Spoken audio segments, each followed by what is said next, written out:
Oke, baik. Assalamualaikum warahmatullahi taala wabarakatuh. Salam sejahtera untuk katurang semua. Saudara yang berada di Papua, di Maluku, di Indonesia, dan di mana saya berada, yang dapat menangkap siaran langsung kami malam hari ini. Tentu kita bersyukur pada Allah Subhanahu wa Ta'ala, Tuhan yang Maha Pengasih, lagi Maha Penyayang, karena kita kembali berjumpa di live podcast beta kali ini, tentunya dalam rangka membangun silaturahim, kemudian saling melepaskan rasa kangen dengan teman-teman dan basudara. Sekilas beta menyampaikan atau perlu menyampaikan tentang podcast beta ini, bertujuan mengupayakan keberadaannya dengan mengedepankan fungsinya sebagai corong bagi masyarakat. Ya, ini bersifat partisipatif, mengangkat berbagai aspek kehidupan dan kisah-kisah inspiratif untuk membangun rasa optimisme kita di dalam menghadapi ya kehidupan saat ini. Kemudian kami mendokumentasikan serta mencoba mempublikasikan ini secara baik dan bisa mengena di seluruh pecinta podcast beta. Dengan memanfaatkan kemajuan teknologi secara live, online maupun offline di YouTube, Facebook, dan media sosial lainnya. Di episode kali ini, saya hadirkan mereka-mereka yang menjadi ujung tombak pelayanan kesehatan di pelosok negeri, di Papua dan di Maluku, dengan topik antara tugas dan keterpanggilan hati sang medis. Sebuah judul yang tentu menggambarkan bagi kita bahwa di sana ada tugas, tapi lebih penting keterpanggilan hati. Acara ini dapat diikuti live di channel YouTube Ilham Letupa dan off-air di channel YouTube Kabar Indonesia Timur sebagai platform untuk on podcast beta. Dan setelahnya akan kami share link di beberapa akun grup seperti grup Info Kejadian Kota Merauke, kemudian Info Maluku Bersatu, ada juga grup Relawan Jokowi, dan Info Solusi Merauke. Ya, tentunya kami berharap Anda untuk terus mendukung dengan like dan subscribe, karena ini untuk membuat kami lebih bertambah bersemangat untuk bagaimana berstrategi mempublikasikan hal-hal yang positif. Malam hari ini sebuah apresiasi tinggi tentu saya sampaikan kepada narasumber saya yang tentunya mereka ini sangat sibuk dengan profesinya. Sebagai ujung tombak, tamu saya malam hari ini yang paling pertama saya aturkan banyak terima kasih tentunya kepada Bapak Dr. Paul Kalalo M.Biomed. M.Biomed ya, kalau tidak salah. Selamat malam, Abang Ganteng. Selamat malam, Bapak Dokter. Apa kabar? Selamat malam, Abang Ganteng. Puji Tuhan sehat, alhamdulillah. Dokter kayaknya lebih segar dan lebih gagah, lebih ganteng malam hari ini. Bilang aja lebih gemuk. Oke. Baik, terima kasih Bapak Dokter. Bapak Dokter Paul Kalalo M.Biomed ya? Siap, Magister Biomedik. Itu M.Biomed Pak Dokter. Itu S2 Biomedik yang saya ambil kemarin di UI. Itu banyak cabangnya, tapi yang saya ambil itu khusus transfusi science atau ilmu tentang transfusi darah. Transfusi darah ya, sains ya. Oke, terima kasih Pak Dokter untuk waktunya sudah hadir di studio podcast beta. Nanti saya akan kembali ke Pak Dokter. Terima kasih Pak Dokter. Saya coba menyapa. Ya, ini salah satu ujung tombak di daerah pedalaman Papua. Adik saya, saudara saya, menjadi sangat penting perannya dan sangat diharapkan selalu keberadaannya. Saya ingin menyapa adik saya, adik Nuraini. Assalamualaikum warahmatullahi wabarakatuh. Waalaikumsalam warahmatullahi wabarakatuh. Abang. Apa kabar? Alhamdulillah sehat. Nuraini AMD, dia adalah kepala puskesmas di salah satu distrik Kabupaten Merauke, benar ya? Siap. Dan di pelosok itu jauhnya sekitar 200-an kilo ya dari Merauke. Kurang lebih begitu. Oke, terima kasih sudah hadir di studio on podcast kami. Ya, sebentar kita orang bercerita tentang pengalaman-pengalaman yang bisa membangun inspiratif di pedalaman buat teman-teman lain. Oke, terima kasih. Saya coba tinggalkan dan saya mencoba ke Salah satu, ini boleh dibilang akademisi. Assalamualaikum warahmatullahi wabarakatuh. Waalaikumsalam warahmatullahi wabarakatuh. Apa kabar Bibi? Alhamdulillah. Iya, Baik. sehat ya. Alhamdulillah. Bagaimana proses belajar mengajar masih terus berjalan? Kalau sampai detik ini belajar secara teori masih online ya, daring. Masih online ya, masih daring ya. Ya. Tapi kita bersyukur bahwa dengan kerja keras Pak Dokter Kulalo tadi Merauke sepertinya sudah nihil sekarang. Kalau tidak salah. Nanti kita bertanya lebih banyak ke Pak Dokternya. Oke. Adekku Bibi Siti Laitupa MCAP. Ya, MCAP ya. Kalau yang depan apa ya? NIS ya? Nurse. Nurse ya? Oh, nurse. Apa itu nurse? Perawat. Oh, Jadi perawat. profesi yang sudah. Nah, dan sekarang sehari-harinya di Akper. Ya, dulu bahasanya Akper, sekarang kan di bawah Poltekkes ya, jadi namanya Prodi Keperawatan. Prodi Keperawatan. Oke, terima kasih. Oke. Ibu dosen, Ibu Ati Laitupa. Oke. Oke, baik. Juga ada beberapa tamu yang dari Maluku. Saya sudah berkomitmen dengan mereka, tapi kemungkinan mereka agak sedikit telat terkait dengan beberapa kegiatan yang belum bisa ditinggalkan karena harus mereka ini bertugas di kampung. Jadi saat ini mereka lagi mengobati beberapa pasien yang tidak bisa ditinggal dan ini patut kita apresiasi dan kita hargai. Baik, Bibi Siti, nanti saya kembali ke Bibi. Saya coba nanti bercerita banyak terkait dengan COVID-19 juga nih di Merauke dengan Bapak Dokter kita nih. Pak Dokter, sebelumnya saya ingin tahu nih perkembangan penanganan COVID di Merauke gimana? Kemarin sempat saya melihat angka 0, benar ya? Iya, selamat malam Abang. Jadi memang untuk COVID-19 di Kabupaten Merauke, ya puji Tuhan alhamdulillah sudah menurun cukup drastis. Dan memang ya. kemarin akhir bulan November ya, itu sempat kita zero, tapi ternyata ada kembali peningkatan angka kejadian. Berapa? Tapi hari ini saya tinggal merawat 1. Tinggal 1 ya? Ya, tinggal 1. Dan sempat kemarin itu ada 2 pasien yang meninggal di bulan Desember ini. Tapi dibandingkan ada yang meninggal ya? Nah, tapi dibandingkan yang bulan-bulan sebelumnya memang ini terjadi penurunan yang cukup signifikan ya. Mungkin dikarenakan juga banyak yang tanya, Dok, kenapa kok tiba-tiba turun drastis habis PON? Settingan ya. Jadi kalau buat saya ini bukan settingan, tetapi memang kerja keras kita semua, baik masyarakat dan kita sendiri tim medis serta dinas kesehatan, terutama seperti Kakak Nur dorang yang ada di ujung Yawimu sana, hormat. Itu mantan. Maksudnya mantan kampung ini saya, pelayanan Pak Dokter dulu. Ya, dulu di Okama. Oh, luar biasa. Ya. Tingguti. Enggak, dulu kan waktu saya kepala puskesmas tahun 2004 itu belum pecah distrik toh. Masih Okaba secara keseluruhan dari Kalipuraka sampai di bawah distrik Okaba ya. Iya, sampai Nakias di atas gitu. Luar biasa. Jadi jadi ya itu sudah. Jadi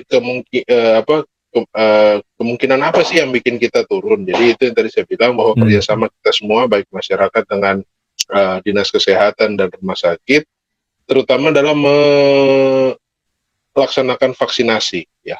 Jadi kemungkinan walaupun ada penularan atau ada infeksi, tetapi tidak memberikan gejala yang serius, sehingga orang pikir ya saya tidak sakit gitu kan.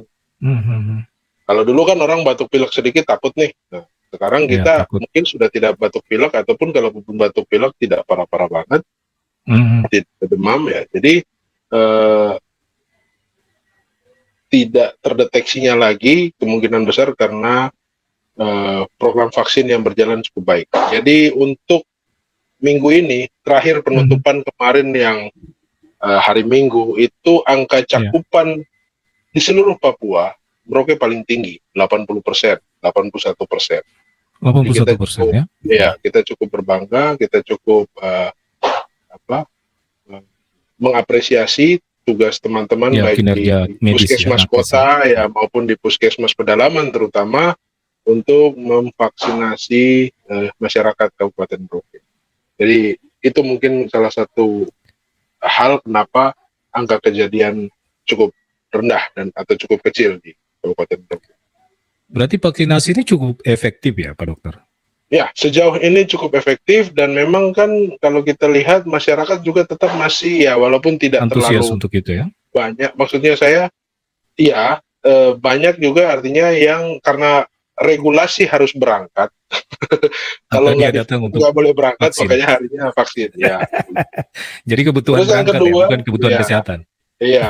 Terus yang kedua, saya pikir mungkin karena masyarakat kita walaupun masih ada yang agak-agak nakal, tapi tetap masih melakukan prokes. Jadi masih pakai masker, ya toh, masih cuci tangan. Karena kalau kita lihat mungkin abang kalau kita nonton MU kemarin toh, ya masyarakat itu di Inggris sudah duduk baku sebelah, baku peluk, baku cium ya toh, pas gol ya tidak ada prokes lagi. Makanya kenapa angka kejadian di negara-negara Eropa sekarang cukup tinggi. Cukup tinggi ya. Kembali tinggi lagi ya. Ya, kembali tinggi lagi walaupun mereka sudah divaksin gitu kan. Jadi karena penerapan sudah melupakan prokes. Ya, cukup efektif kalau kita lihat. Efektif juga. Selain vaksin juga 3M itu ya.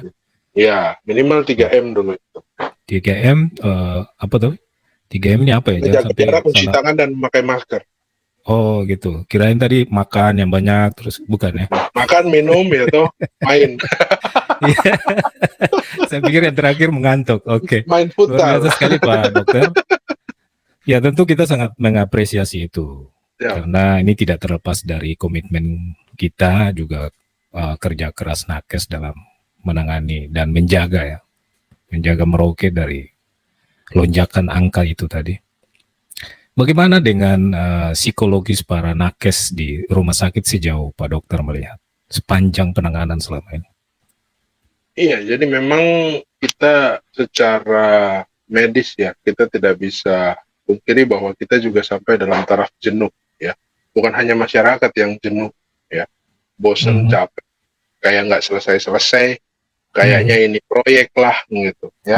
Jadi ada aja ya dugaannya. Ya banyak walaupun banyak yang mengapresiasi, tapi masih banyak juga yang merasa ini adalah kondisi yang settingan untuk memperkaya diri ya. Saya bilang saya disuruh milih, mending saya ngerawat pasien BPJS ya toh dibandingkan saya merawat pasien COVID. Pasien BPJS enak toh, nggak perlu pakai masker, nggak perlu pakai baju hazmat ya toh, nggak perlu pakai atribut-atribut aneh ya toh. Sekarang sudah pakai atribut aneh, ada resiko lagi kita tertular, bahkan ada resiko kita meninggal. Ngapain gitu loh. Jadi apalagi kalau pakai APD kan berjam-jam ya, nggak bisa langsung. Nah, itu lagi. Nggak usah jauh-jauh. Bapak Ibu kalau saya kadang suka kasih contoh yang protes, Pak Bu, coba Bapak pakai jumpsuit saja, yang baju lari itu, ya toh, training yang parasut itu, Bapak jalan 2 meter, 200 meter, 300 meter, kira-kira nyaman atau tidak? Gitu. Dibandingkan kita yang kadang harus pakai 3-4 jam, ya toh, kencing nggak boleh, minum nggak boleh, ya toh. Jadi ya tetap kami jadi ya kami cukup bersyukur dengan kondisi sekarang yang cukup menurun sehingga kita bisa bernapas agak lega lah. Dalam artian bernapas ya kita bisa agak rileks sedikit, tidak banyak mengurus pasien yang ada di dalam. Ya tentu nakes juga terancam ya dalam merawat pasien juga, ini kan ibaratnya terlalu dekat dengan virus itu sendiri ya, Pak Dokter. Sehingga menggunakan APD juga ruang geraknya juga sangat sempit. Nah, nanti Pak Dokter, tadi saya dengar sempat bertugas di pedalaman, ini menarik sekali. Jadi terkait judul kita malam hari ini kan antara tugas dan keterpanggilan gitu loh. Banyak sekali saya mendengar, bahkan mendapatkan informasi bahwa banyak dokter yang tidak mampu di pedalaman kalau dia hanya sekedar ingin orientasinya berbeda kalau bukan dengan keterpanggilan hati itu tadi.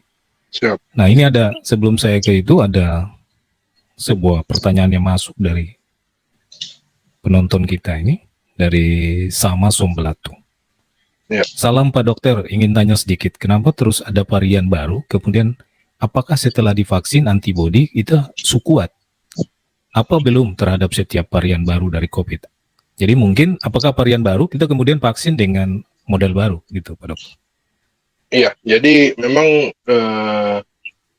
sama kayak cerita dulu, saya kasih contoh malaria ya. Dulu malaria kita minum pil kina ya atau kloroquine sembuh. Tapi karena kita melakukan pengobatan sendiri, kadang kan saya di praktek, dok saya ini malaria, kok Bapak tahu? Ya, iya, soalnya kita kalau sudah sakit begini pasti malaria. Terus ya minum obat ini saja pasti sembuh. Itu kan tidak berdasarkan alasan medis gitu. Biasanya kita memberi obat malaria itu berdasarkan hasil pemeriksaan laboratorium. Ya. Nah, akhirnya macam dia kuman ya akhirnya Plasmodium malaria ini bermutasi ya, berubah menjadi lebih resisten terhadap kloroquine, terhadap kina, akhirnya berubah. Dia jadi sudah tidak fun lagi dengan itu. Nah, akhirnya berubahlah kita sekarang obatnya ke jadi OAM, obat anti malaria ya. Minumnya yang dulu kayak formasi sepak bola 4-4-2 ya, sekarang harus minum 3-3-3 ya. Gitu. Jadi sekarang jadi bukan 1x3 lagi. Iya, 1x3 selama 3 hari toh. 3-3-3. Dulu kan kita minum 4-4-2 gitu. Iya. Oh betul, menurun ya, menurun. Iya, jadi berubah lagi karena obatnya juga dirubah. Nah, jadi sama juga dengan virus ini akibat apa istilahnya ya? Ketidak taatan kita atau dalam beberapa kasus kita lalai dalam hal prokes dan itu sehingga di dalam pengobatannya dia bermutasi. Nah, mutasi ini ya tentunya kita mengikuti ilmu genetiknya nanti. Jadi dia bisa saja resisten terhadap hal ini, tetapi dia mudah atau bisa mati atau bisa kalah dengan hal yang lain. Nah, terkait dengan masalah antibodi dengan yang ini, yang penting kita sudah terpapar oleh vaksin. Semoga dengan kondisi antibodi yang ada, walaupun memang beberapa kasus di negara-negara maju yang sudah divaksin itu angka kejadiannya cukup signifikan.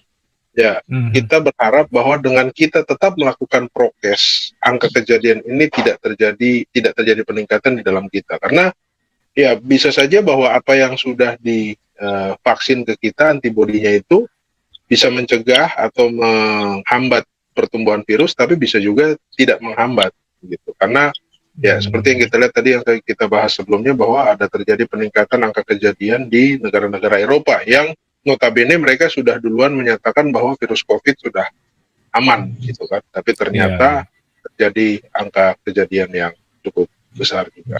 Begitu, Abang. Baik, terima kasih informasinya Pak Dokter.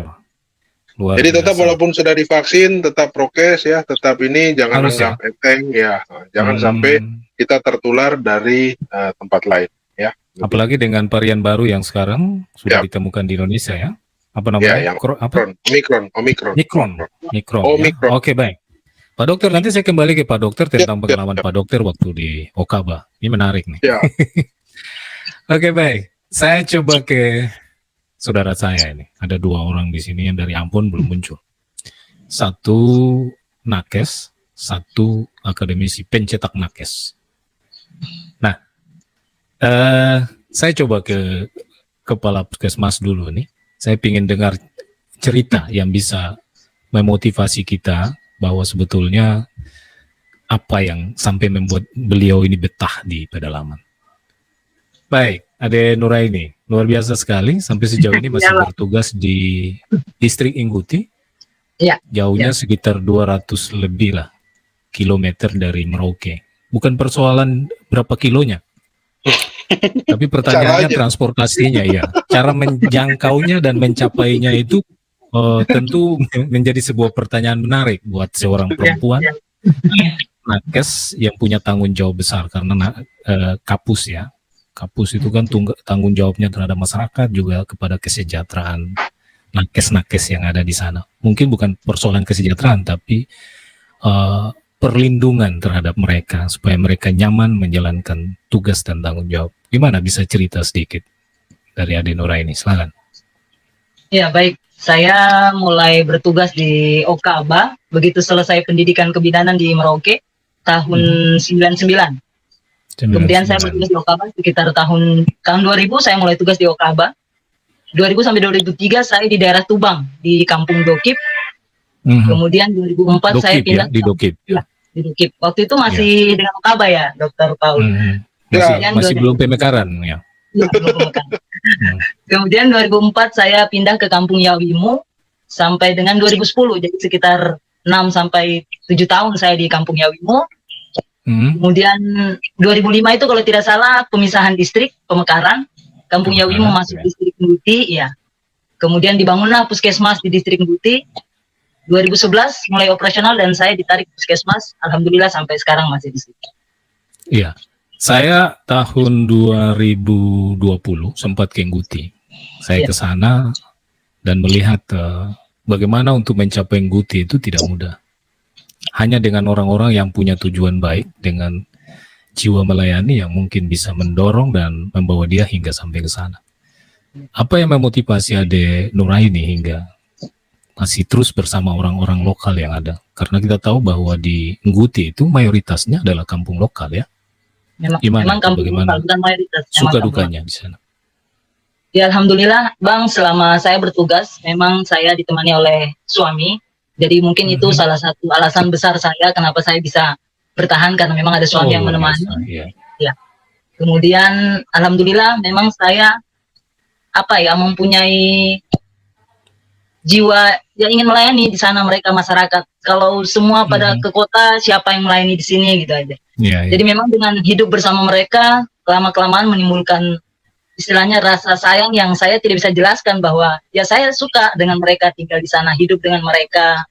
Kemudian ya sosialisasi dengan bagaimana cara mereka makan, bagaimana cara mereka juga menjaga kesehatan. Ya saya mencoba untuk masuk dengan apa yang saya bawa, ada misi yang saya bawa dari saya sebagai petugas kesehatan, dan memang itu tidak mudah. Dan sampai saat ini pun saya masih terus istilahnya belajar bagaimana menyampaikan hal-hal yang baru kepada mereka sehingga mereka bisa mengikuti apa yang tidak saya sampaikan tadi. Iya, selain transportasi yang sedikit terkendala, apa yang menjadi kendala di sana? Obat-obatan kah atau sarana prasarana lain?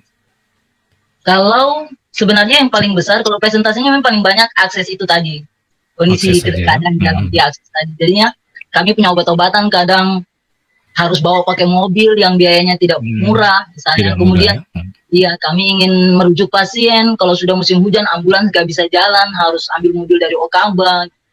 Jadi mungkin memang kesulitan atau tantangan terbesar untuk diikuti yaitu akses ke sana tadi. Kalau untuk prasarana-prasarana kami masih dicukupi dari Dinas Kesehatan. Alhamdulillah mulai tahun 2021 ini juga kami sudah ada sinyal di sana.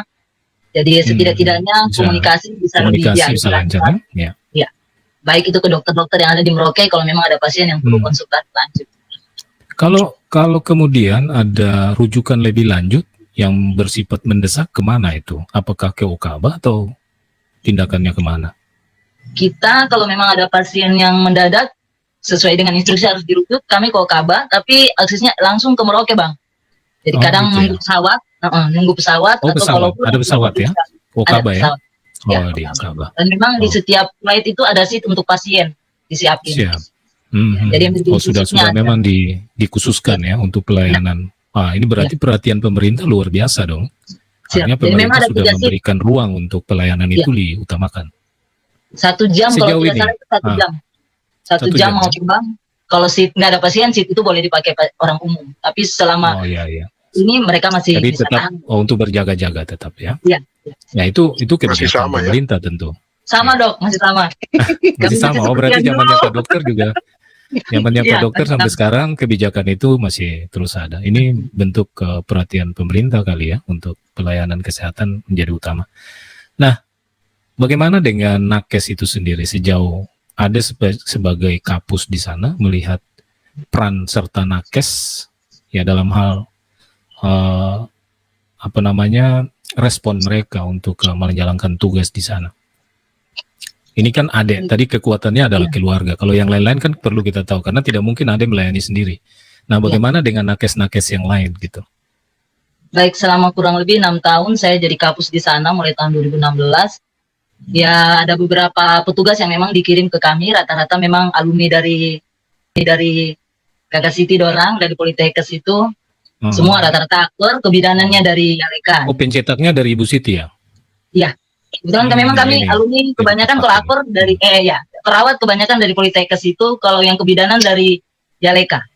Oh, jadi dia sudah harus siap-siap untuk menjawab pertanyaan karena kualitas yang kita tanyakan dari sana. Gimana?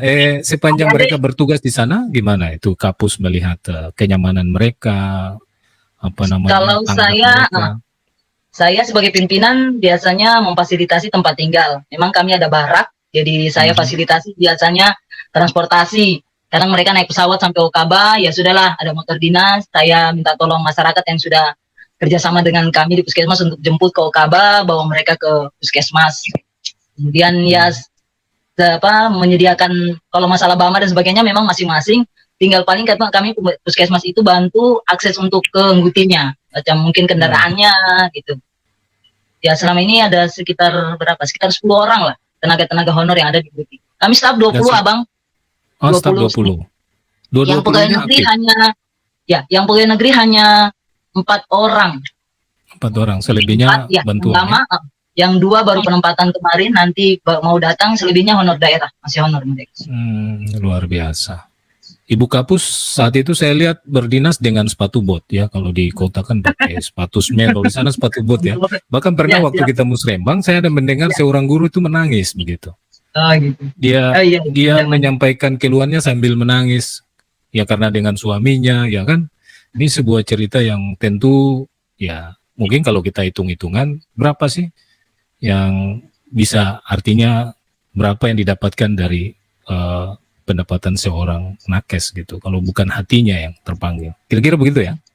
Iya, siap. Luar biasa sekali. Saya mau tepuk tangan, tapi mungkin Ibu Siti juga harus tepuk tangan. Pak dokter juga. Oke, nanti saya kembali ke Ade Nuraini. Siap. Artinya tadi kita sudah kehadiran tamu dari Maluku, tapi timbul tenggelam. Kayaknya masih signal masih timbul tenggelam. Nah, ini kesempatan saya harus ke pencetak nih. Ya, pencetak nakes nih. Ini kan hatinya terbentuk dari sini pertama kali. Assalamualaikum, Ibu Siti. Waalaikumsalam warahmatullahi. Nah, tadi kita sudah dengar banyak sekali bagaimana nakes ini mungkin kalau kapusnya seperti Ibu Nuraini kan semua bisa bertahan baik ya. Kan bisa saja banyak yang kemudian tidak mampu menjangkau itu karena alasan teknis ya. Dan itu banyak sekali. Luar biasa, dari 20 nakes semuanya aktif di sana. Melihat dari sikon rentan kendali Kabupaten Papua ini luar biasa, tidak mudah dijangkau. Bagaimana kita mempersiapkan nakes-nakes ini yang tentu akan disebarkan ke seluruh pelosok. Nah, di Prodi namanya, Prodi ya? Bukan Prodi. Program diploma ya. Bagaimana mempersiapkan tenaga-tenaga yang diharapkan menjadi ujung tombak di pedalaman? Ibu Siti, silakan. Iya, terima kasih. Selamat malam Dr. Paus, selamat malam Ibu Nuraini. Kalau Dr. Paus ini biasa ngajar juga di Prodi ya, cuma kita jarang interaksi. Oh, jarang interaksi. Nah, ini berarti saya mempertemukan supaya bisa saling berkomunikasi. Ya, lanjut. Seperti ini sebenarnya lebih menarik kita mendengarkan pengalaman Dr. Paul, Ibu Nuraini ya, karena sebenarnya dari pengalaman tentu beliau lebih punya kapasitas untuk bisa menjelaskan apa yang sebenarnya bisa membentuk tenaga kesehatan yang mampu bertahan di daerah pedalaman. Kalau dari program studi keperawatan itu, ya sebenarnya karena program ini kan sudah dibentuk oleh pemerintah ya, dan terpusat dari sana. Jadi sebenarnya tidak terlalu banyak sebenarnya menurut saya selaku dari akademisi ya, karena mungkin dia dibentuk secara bersamaan dari ujung ke ujung ya, barat sampai dengan timur itu sama tanpa melihat kearifan lokal. Iya, Nah, kan tidak bentuk-bentuk semuanya sama ya. Ya. Ya, nah, tidak semuanya sama. Sehingga itu yang bisa dilakukan oleh prodi adalah mengambil mungkin bagian kecil untuk bisa memberi sumbangan inisiatif itu ya. Ya. Jadi semacam inisiatif untuk membuat sesuatu lah untuk mengakomodir tadi. Iya, mengakomodir bahwa daerah kita itu dari ujung ke ujung tidak mungkin sama gitu, sehingga apa yang ditentukan oleh pusat itu nggak bisa kita pakai semuanya gitu ya. Kita terapkan sesuai dengan apa yang ditentukan gitu, sehingga tanpa harus meninggalkan apa yang ditugaskan, seperti tadi judulnya bahwa antara keterpanggilan tugas, mungkin kami melakukan lebih banyak memang dalam bentuk tugas, karena itu sudah keharusan dari pusat untuk harus bertugas gitu ya. Tapi dalam pelaksanaannya, maka kami akan lebih menggunakan apa yang bisa dirasakan itu penting untuk daerah kita masing-masing gitu. Nah, untuk daerah Papua kami mungkin agak sedikit tidak terlalu banyak, tidak terlalu full ya, mengikuti dengan lebih banyak menggunakan sisi hati yang mau kita gunakan gitu ya. Pada segi yang dibutuhkan oleh pusat adalah menghasilkan tenaga kesehatan yang profesional dan beretika. Nah, mungkin secara profesionalnya dua-dua ini agak sulit kita terapkan karena ya itu tadi saya katakan ya, kurikulum yang digunakan itu tidak mengakomodir itu. Sehingga kita lebih rela untuk melepaskan sedikit profesionalnya dengan mengedepankan etika tadi. Supaya karena lokasi-lokasi yang akan dijangkau oleh tenaga kesehatan tadi ya, yang sangat sulit, maka yang digunakan adalah hati. Itu yang bisa kita sisipkan, tidak dalam bentuk kurikulum, tapi sisipan kami. Sisipan dalam setiap pembelajaran ya? Ya, betul. Berarti seperti menjadi sebuah kurikulum ya? Nah, jadi kalau dilihat standar mungkin kita jadi dosen di sini dengan di Jawa tentu jauh sangat berbeda gitu ya. Di sini kita sudah seperti bukan lagi dosen tapi ibu dan anak. Oh gitu. Jadi kapanpun mereka membutuhkan kita, kapanpun mereka memerlukan sesuatu, kita nggak lagi lihat jam, nggak waktu. Dengan harapan bahwa mahasiswa kami di sini itu lebih banyak, atau masyarakat Papua pada intinya ya, kalau saya membandingkan antara seluruh daerah, saya nggak tahu daerah yang agak pedalaman kayak mungkin Kalimantan dan lain-lain, tapi karena perbandingan saya dengan Jawa, saya melihat bahwa di sini jauh lebih mengedepankan hati, karena hanya dengan hati mereka, karena kalau profesional itu tentu ketertinggalannya banyak. Gitu. Hati kita berharap dia belajar di lapangan jauh lebih mudah, karena memang masyarakat kita kemampuannya lebih mudah belajar dari melihat lapangan gitu ya. Jadi dengan kurikulum yang lebih mengedepankan sesuatu yang terlalu teoritis itu tidak cocok dengan kondisi kita di Papua.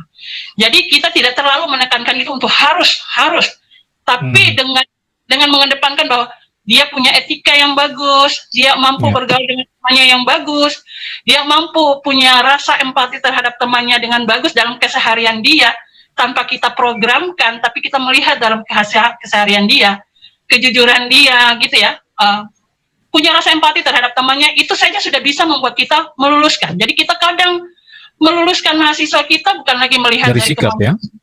Iya, pengetahuan itu sudah tidak di daerah kita. Kita rasanya itu tidak pas. Jadi kita lebih cocok untuk meluluskan mereka minimal dari melihat sikap, kemauan mereka untuk mau belajar. Karena mereka akan lebih mudah belajar di lapangan gitu. Itu bentuk kearifan yang diambil dari prodi itu sendiri ya. Itu kira-kira. Nah, apa yang ditanam? Berarti yang ditanamkan ke mahasiswanya itu adalah bagaimana menyikapi tadi ya, menyikapi. Jadi bukan tujuan apa dia mau jadi PNS dan sebagainya, tapi bagaimana membentuk dia untuk bisa empati gitu ya, berempati terhadap lingkungan. Begitu betul. Ya. Nah, bagaimana prodi sendiri menerapkan? Saya kan dengar Merdeka Belajar nih. Bagaimana diterapkan di prodi itu? Apa ini kan bisa dijadikan Merdeka Belajar juga? Harusnya. Tapi itu ya begitu kompleks persoalannya sehingga ya itu belum. Sehingga mungkin harapan seperti disampaikan dalam pertemuan kali ini untuk kita bisa lebih banyak memberikan kontribusi, saya pikir itu nggak bisa hanya dari prodi, tapi memang lebih banyak berpengaruh dari masyarakatnya. Oke, luar biasa. Tadi bahwa kenapa bisa turun, itu bukan hanya karena tenaga kesehatan, tapi masyarakat itu sendiri. Jadi persiapan dari prodi seperti apapun terhadap nakesnya, tapi kalau masyarakatnya tidak ikut mendukung, itu sulit, karena kita sulit, semua ada bagian dan masuk penting gitu. Kita nggak bisa hanya berharap hanya dari tenaga kesehatan, apalagi di daerah Papua yang jumlahnya tentu tidak seimbang dengan di daerah luar Papua gitu, dengan kearifan yang beda gitu ya. Jadi dibutuhkan kerjasama, tentu tidak bisa hanya dari bagian yang mencetak ataupun yang menggunakan. Dan dengar cerita tadi sebenarnya menarik ya, karena ternyata Pemda sudah melakukan dari zaman Dr. Paul. Berarti kan ini luar biasa sudah dong. Bagus ya. Jadi mungkin ini harus banyak pengalaman sepertinya dibagikan, sehingga mungkin tenaga kesehatan kami yang hari ini semakin dituntut oleh kurikulum agak bisa lebih terbuka hatinya bahwa ternyata di sana nggak parah yang dipikirkan gitu ya. Gitu kurang lebihnya. Tapi bukan berarti pulang tiap minggu naik pesawat kan begitu. Ya. Jangan sampai kan, maksudnya dengan adanya kebijakan semacam itu terus kemudian ini ada yang sakit nih perlu diantar gitu kan. Ya nanti kita tanya teknisnya dari Ibu Kapus dengan Pak Dokter yang pernah berpengalaman, karena program ini juga sudah cukup lama. Nah kalau bebas Merdeka Belajar tadi, Ibu Siti sendiri bingung ya penerapannya di sekolah. Saya pikir tadi sudah yang dijalankan itu bagian dari Merdeka Belajar kali ya.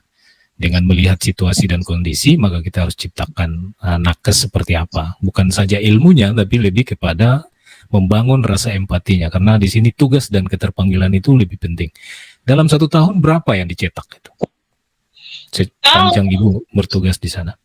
Kalau dari 2016 dulu itu kan mulai dari SPK ya. Jadi 2016 berubah dari SPK menjadi Akper. Nah, mulai bergabung itu 2016, kalau hampir detik ini kurang lebih 1.000. Jadi setiap tahun itu sebenarnya 40 sampai 40. Oh, sedikit sekali. Iya. Sedikit kalau kita di Merauke karena cuma 1 jurusan ya, itu hanya mewakili prodi. Iya. Saya malah berpikir itu ratusan. Di seluruh daerahnya banyak keperawatannya, masing-masing kayak Wamena semua ada, Merauke salah satunya. Semua yang keluar dari sini rata-rata berada di Merauke ya untuk melayani Merauke. Iya, sebenarnya sebagian besar, tapi itu lagi ya, seperti pembahasan Ibu Nuraini tadi bahwa yang dari 20 hanya 4 yang pegawai negeri, memang mereka terserap walaupun masih dalam tenaga honor gitu, honor masih terserap. Jadi terserap tapi dalam bentuk masih tenaga honor, dan biasanya beberapa yang saya tanyakan memang dalam waktu yang sangat lama ya, sampai detik ini masih honor aja. Ya. Tapi minimal terpakai. Ya, mereka iya. Terpakai. Ya, tapi masih honor lah kira-kira begitu. Terpakai tapi masih honor. Sumber air ada Kak Abang. Ya, kata orang bijak itu kalau bersabar sumber airnya tambah dekat gitu. Kata Pak Dokter juga begitu. Baik, Ibu Siti nanti saya kembali lagi. Luar biasa ini kalau cara-cara dosen ya menyampaikan cara pandang seperti ini kan, saya pikir mahasiswanya pasti lebih senang ini. Bu, hari ini kita belajar jangan ilmunya saja Bu, kita dongeng-dongeng aja lah bagaimana untuk membangun semangat gitu kira-kira. Pak Dokter, saya ke Pak Dokter dulu nih. Pak Dokter pernah bertugas di Okaba. Ini harapan saya nakes yang bertugas di Maluku ini tadinya memang kita fokus sama mereka, karena saya merasa bahwa Maluku dengan Papua itu kan dia lebih dekat begitu ya dengan Jakarta, dengan artinya dia lebih dianggap di atas dari Papua, tapi saya justru menangkap ada sesuatu yang justru kurang di sana perlakuan terhadap nakes. Bahkan tadi seperti kebijakan pemerintah di sisi menyiapkan space untuk orang sakit itu luar biasa. Ini harus mereka tahu bahwa di Maluku juga seperti itu gitu. Pak Dokter, luar biasa nih kebijakan ini sudah dari dulu. Apa yang mendasari kebijakan ini yang Pak Dokter rasakan, kemudian bagaimana manfaatnya? Iya, mungkin berapa lama di Okaba Kilas dulu, balik dokter. ya, kilas balik ini. Jadi memang Kakak Nur ini senior saya di Okaba ya. Jadi Senior malah ya. Iya, iya. kan dia 99, saya 2004 Iya. baru masuk. Jadi senior di Oh Okaba. gitu. Bahkan sampai sekarang masih di Okaba gitu loh. Iya, iya. Jadi saya masuk itu 2004, saya baru lulus dari Fakultas Kedokteran. Kemudian saya diajak teman untuk pindah ke Merauke. Waktu itu masih kepala dinasnya Pak Dr. Yosef Rinta. Setelah saya tiba melapor, disuruh orientasi kurang lebih 2 minggu, 3 minggu. Kemudian beliau panggil saya untuk, Paul, ini kamu nanti ditempatkan di Okaba. Nanti ada dokter pengganti, dokter yang kamu gantikan, namanya Dokter Ana. Nanti dia yang antar kamu. Sudah, di pedalaman dokternya perempuan, keren nih. Ya, ternyata Ibu Nura setelah ini saya, nih. bukan Dokter Ana. Oh bukan, Mas. Dokter Ana, pendahulu saya yang saya gantikan waktu tahun 2004. Jadi saya masuk bulan September, Oktober saya dikirim ke Okaba. Diantarlah sama Dokter Ana ini. Jadi Dokter Ana kita serah terima di sana. Waktu saya berangkat, yang saya tidak mau lupa, kita naik pesawat kecil ini, yang Musamus dulu yang kecil toh. Sampai di atas, 18 orang itu. Saya tanya, Dok, ini berapa lama penerbangan? Sebentar saja, 15 menit sampai. Wih, sudah. Begitu saya lihat, Bisa naik sudah pesawat 15 menit aja ya? Iya. Begitu saya lihat 15 menit, 20 menit, belum mendarat. Mau sampai, bukan, sudah mau mendarat, saya tanya, Dok, kita mendarat di mana? Itu di bawah lapang-lapang itu sudah. Wah, saya menganggap bahwa waktu itu kita akan mendarat minimal di aspal lah. Ada bandaranya. Ternyata ada di lapang. runway-nya yang ada terlihat. sapinya dong, ada kejar-kejar, ada usir-usir itu toh, sapi di tengah lapang itu di Okaba, dan kita landing. Dari situ saya melihat mulai ada keaslian. ketakutan tuh berarti. Tidak, justru saya bilang, wah, ini seru ini. Gitu. Seru nih ya. Wah, jadi dari itu mantap dong, jiwa adventure saya terpanggil gitu. Wah, ini seru. Jadi saya mungkin ini bahwa waktu itu Okaba itu bukan pecah jadi 4 distrik. Jadi itu ada 23 kampung waktu itu. 23 kampung waktu itu. Dan dari 23 kampung saya hanya bertugas waktu itu 9 sampai 10 bulan. Setelah kejadian KM Digul tenggelam, yang kita semua ada kerja bakti angkat jenazah itu.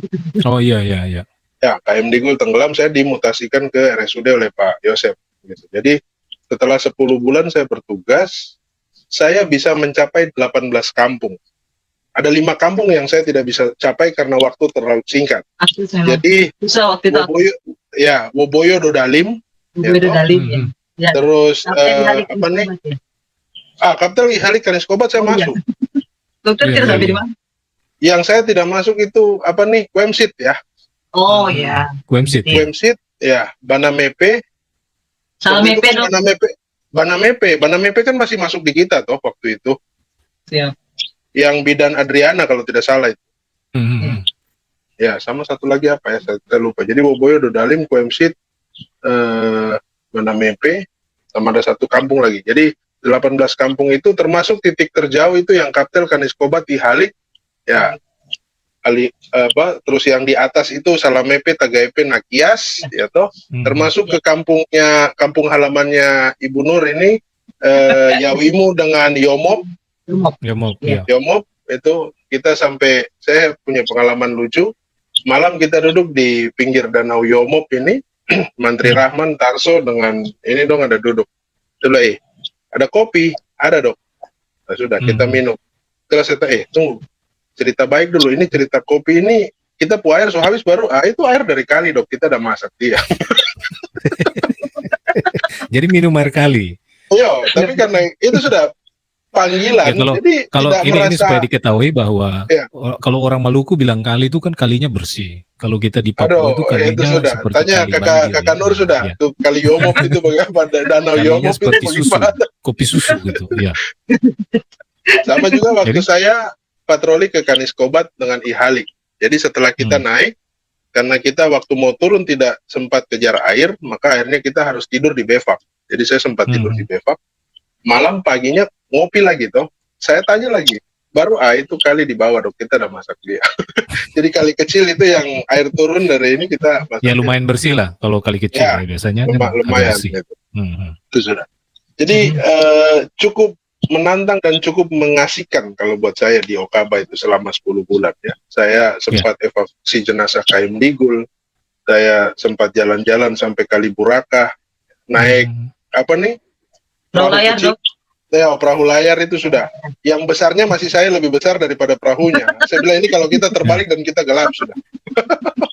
Pak Dok, ya. Kalau Pak Dok bertugas di sana di Okaba itu kan kita tahu bahwa masyarakatnya punya keterbatasan yang sangat. Siap. Itulah, terutama di dalam hal kita konseling aja itu pasti dengan ya keterpanggilan. Belum lagi kalau dia beli obat gitu. Siap. Bagaimana itu perlakuan? Memang obatnya sudah ditanggung oleh negara untuk Ya. Jadi kalau kita Pak Pusling, Kak Nur juga sama. Kalau Kak Nur Pusling, kita Pusling itu kita bawa pasukan lengkap.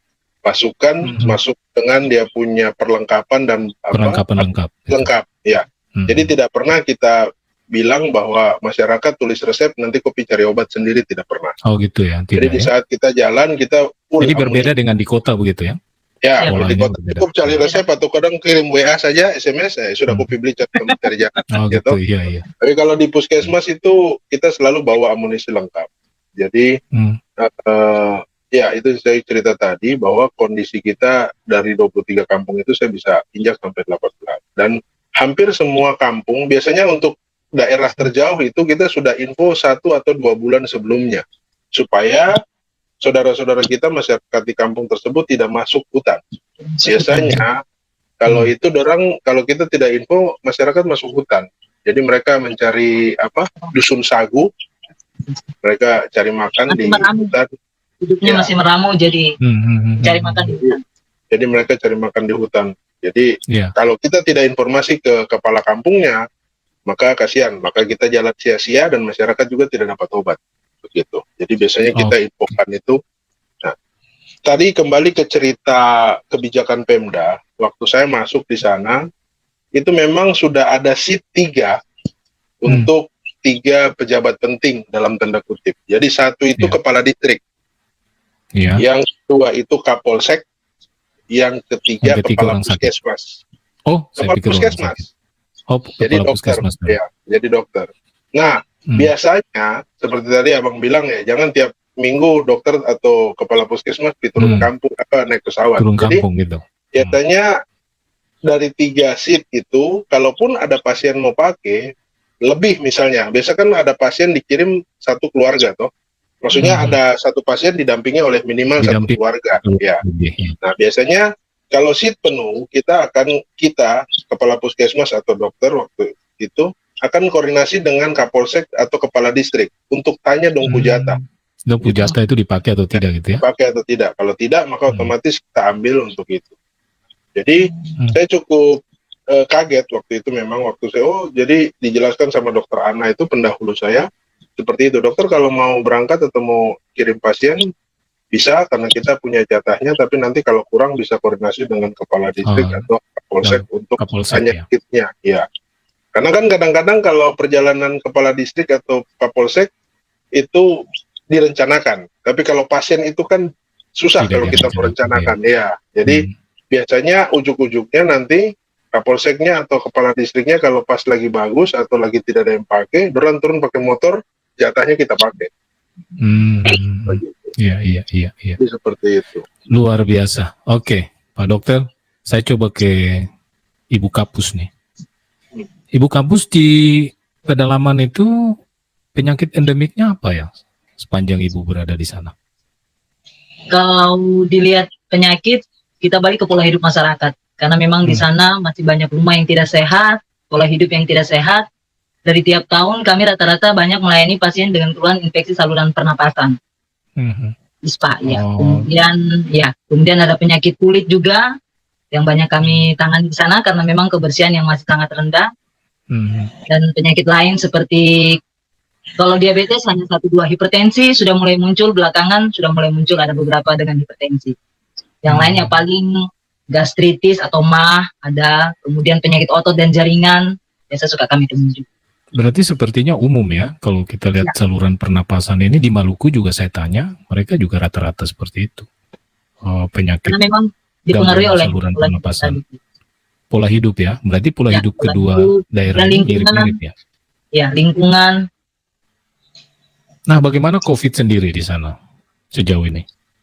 Kalau untuk kami di sana Penanganan alhamdulillah COVID-nya belum pernah ada ya? kami belum ada kasus, tapi untuk penanganan kami sudah melakukan penyuluhan atau sosialisasi. Kemudian per bulan November kemarin kami juga sudah melakukan vaksinasi putaran pertama. Memang agak terlambat karena memang terkait cuaca dan persiapan kami di sana. Dan sebenarnya bulan ini kami harus melakukan putaran kedua, tapi cuaca semakin buruk. Kemudian teman-teman juga akhirnya saya suruh standby saja di puskesmas untuk melakukan pelayanan-pelayanan di puskesmas untuk panggilan-panggilan. Tadi yang dibilang Pak Dokter terkait dengan obat-obat misalnya. Saya di Maluku saya ada menangkap beberapa kasus terkait dengan bukan puskesmasnya tapi pustu. Nah, pustu itu banyak yang tidak terlalu efektif. Tapi justru nakesnya membuka klinik misalnya. Dan karena dia memang harus mendekatkan pelayanan, maka dia buka. Tapi kan ada semacam kecurigaan dalam tanda petik, mungkin ya kayak tadi Pak Dokter bilang COVID ini ada bisnis dan sebagainya.